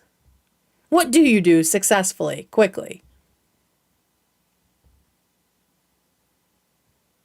I don't understand it. I don't understand why people watch that stuff. Yeah, I'd never heard of her either. Like this, she was not on my radar at all, but she has a huge following.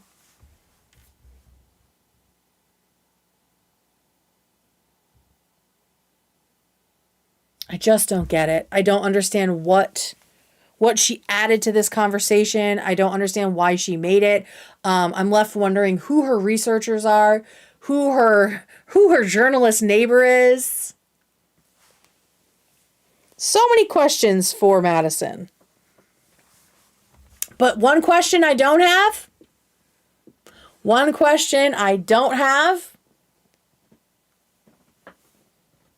The bitch was homeschooled. I was right. Yeah, maybe it is as cynical as she's just cashing in, but trying to cloak it in faux activism and like self-righteousness. In which case, just fucking say you're getting the bag.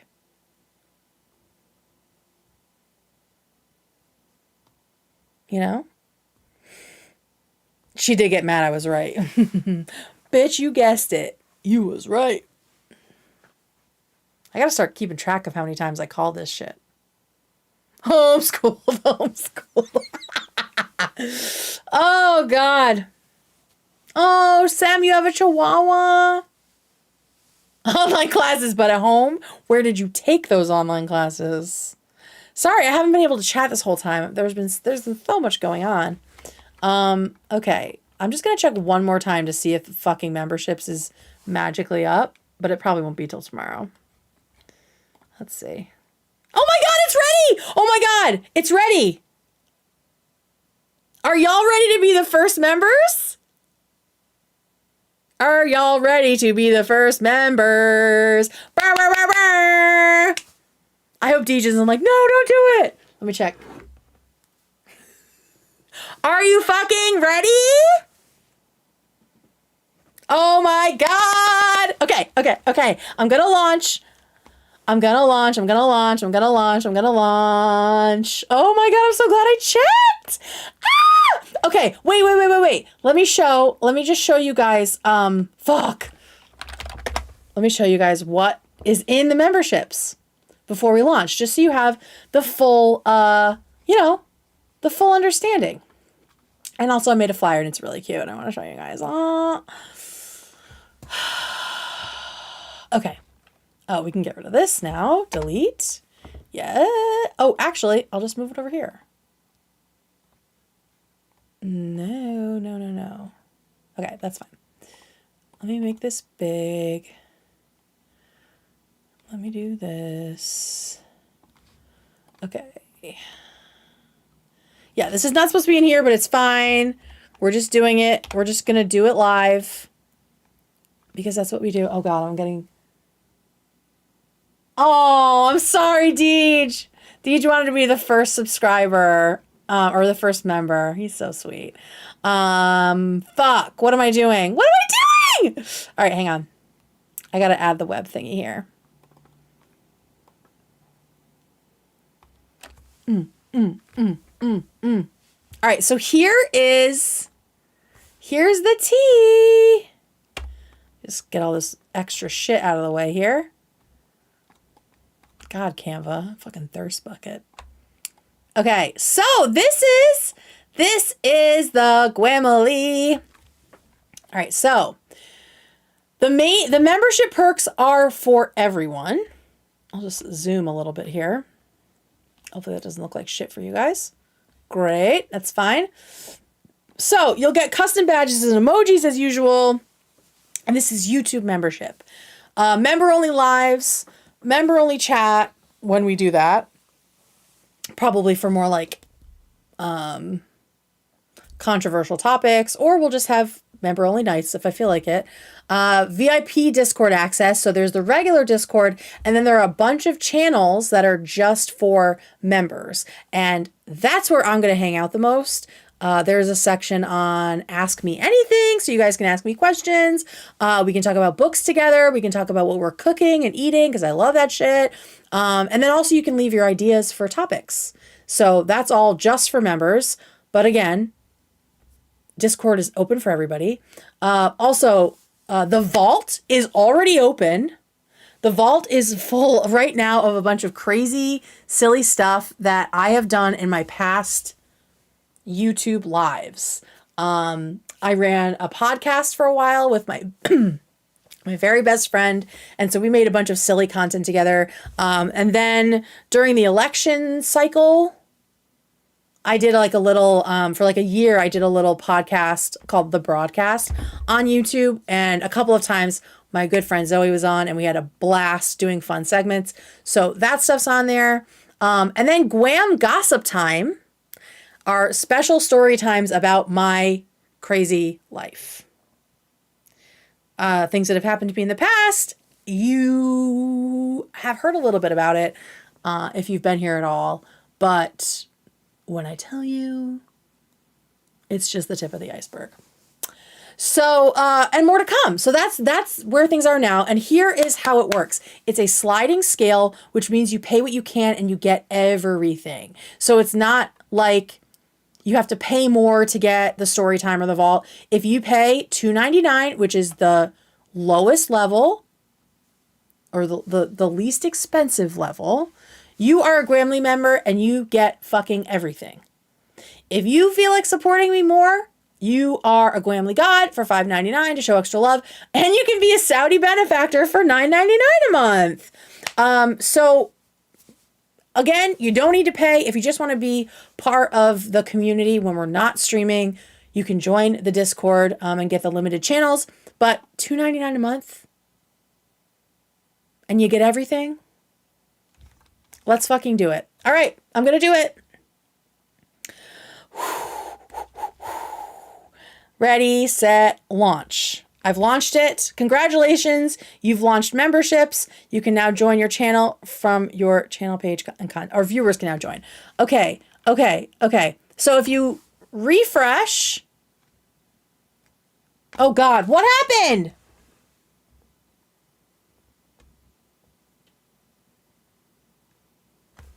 Oh, okay. Alex says, let the people know to enable receiving gifted memberships. They can do this by going to any channel, clicking join, and then looking for the option that says to enable memberships. Thank you so much, Alex. So even if you are unable to give monthly, we can remove this now.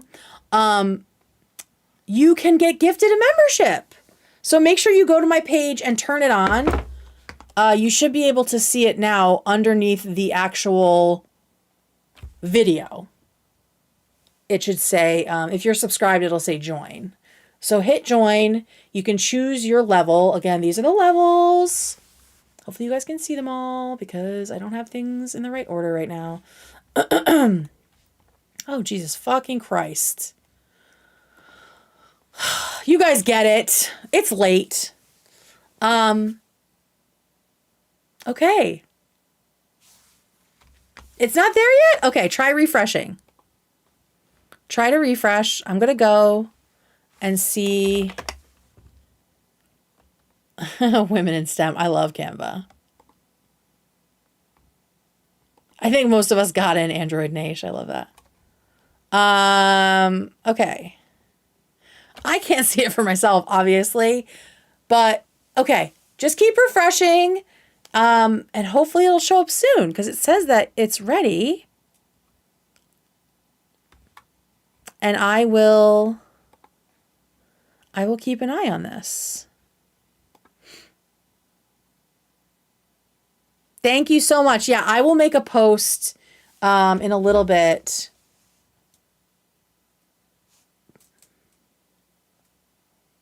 Hey, Deej, can you let me know when you get in? And then I can let people know that it's open. It will most definitely be open by tomorrow morning, guys. So just keep an eye on Discord because I will post in there tomorrow morning. Okay? Oh, what's this? What's this plus sign here? What is this? Oh my God. It's definitely working because now I could switch over. Oh my God, thank you. Oh my God, they're coming in. Oh my God. Oh my God. Oh my God. Thank you guys. Oh my God. Hang on. I want to show this. Oh, it's showing. It is showing there. Okay. You guys are the fucking best. I just want to sit here and watch this for a little bit. Thank y'all so much. Can a mod post in Discord that it's ready? And make sure you're turning on the option for gifted memberships. Okay? Oh my God, and people are gifting! Thank you so much. Thank you all. Oh my God. Oh my God. This is fucking crazy. I really appreciate it. Look, everyone's getting gifties. Everyone's getting gifties. Thank you all for being so generous and cool. Oh my God.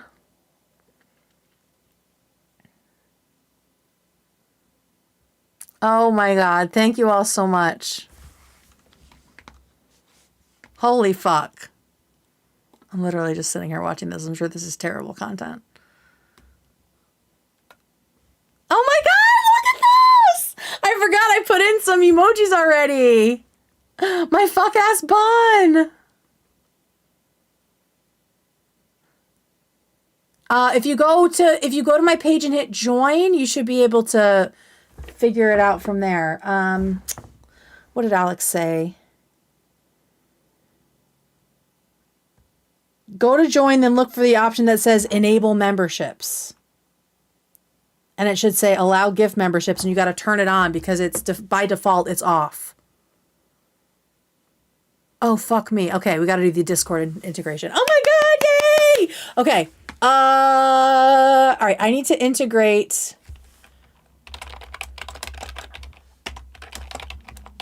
Discord and YouTube. Let me just do that while I'm sitting here. That should be fine, right?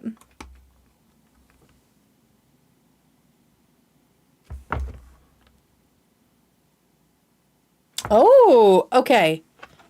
Alex says that if you click on join and then you click the 3 dots in the upper right corner, that's where you find the turning on the memberships. Wow, they do not want people turning that on. How to connect YouTube to Discord. Okay. Okay, let me do this while we're all here.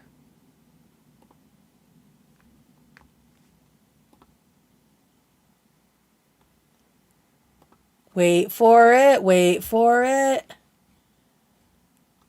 Wait for it, wait for it. YouTube. Okay. Okay. Okay. We're setting it up. We're setting up the Discord right now to connect. So then y'all who are members will be able to access everything else.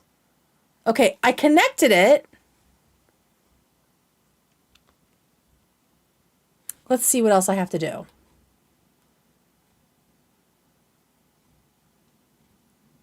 How to integrate your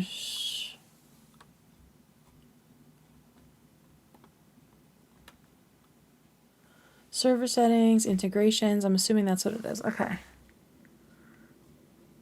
I know I think I'm looking at the article you sent me, Deej.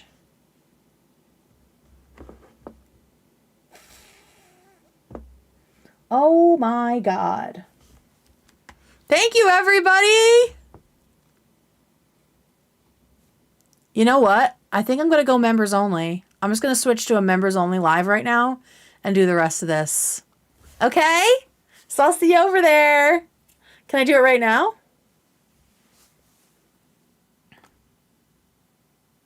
I guess it's starting in 5 minutes. In 5 minutes, I switched to members only. And you guys can watch me do the rest of this. Thank you, everybody, for being here. Appies, appies, appies.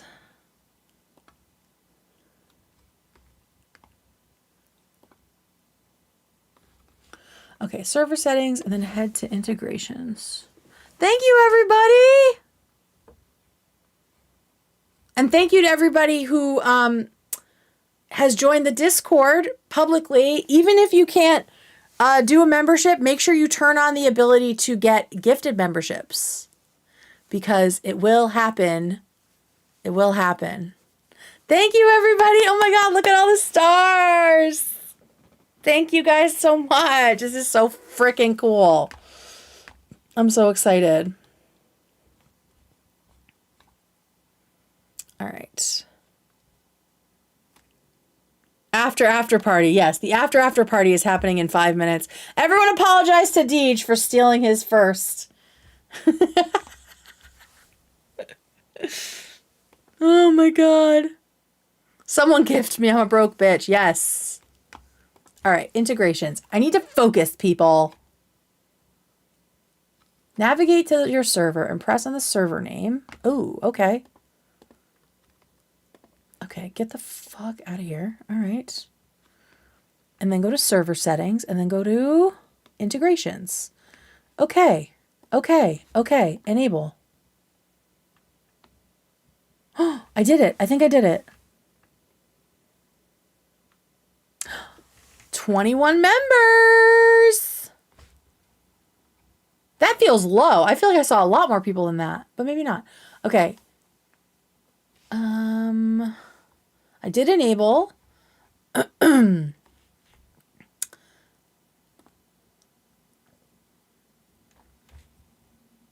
Okay, I think we're good. Are we at Membies? Are we all Membies now?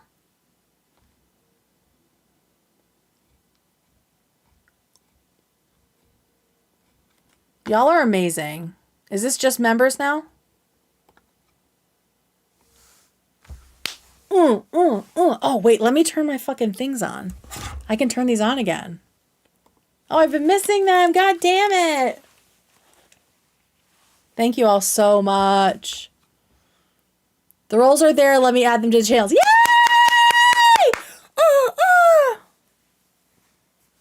See you at the after party. Deej just became a member. Oh, these are all backlogged, I think. Welcome, Sarah. Yes, Professor Gaming. We're just going to switch to a little special thank you to the first members. Just for a few minutes. And then I'm going to go to bed. But thank you to everybody really good. Check it out. for making tonight so amazing in every way. We celebrated 10,000.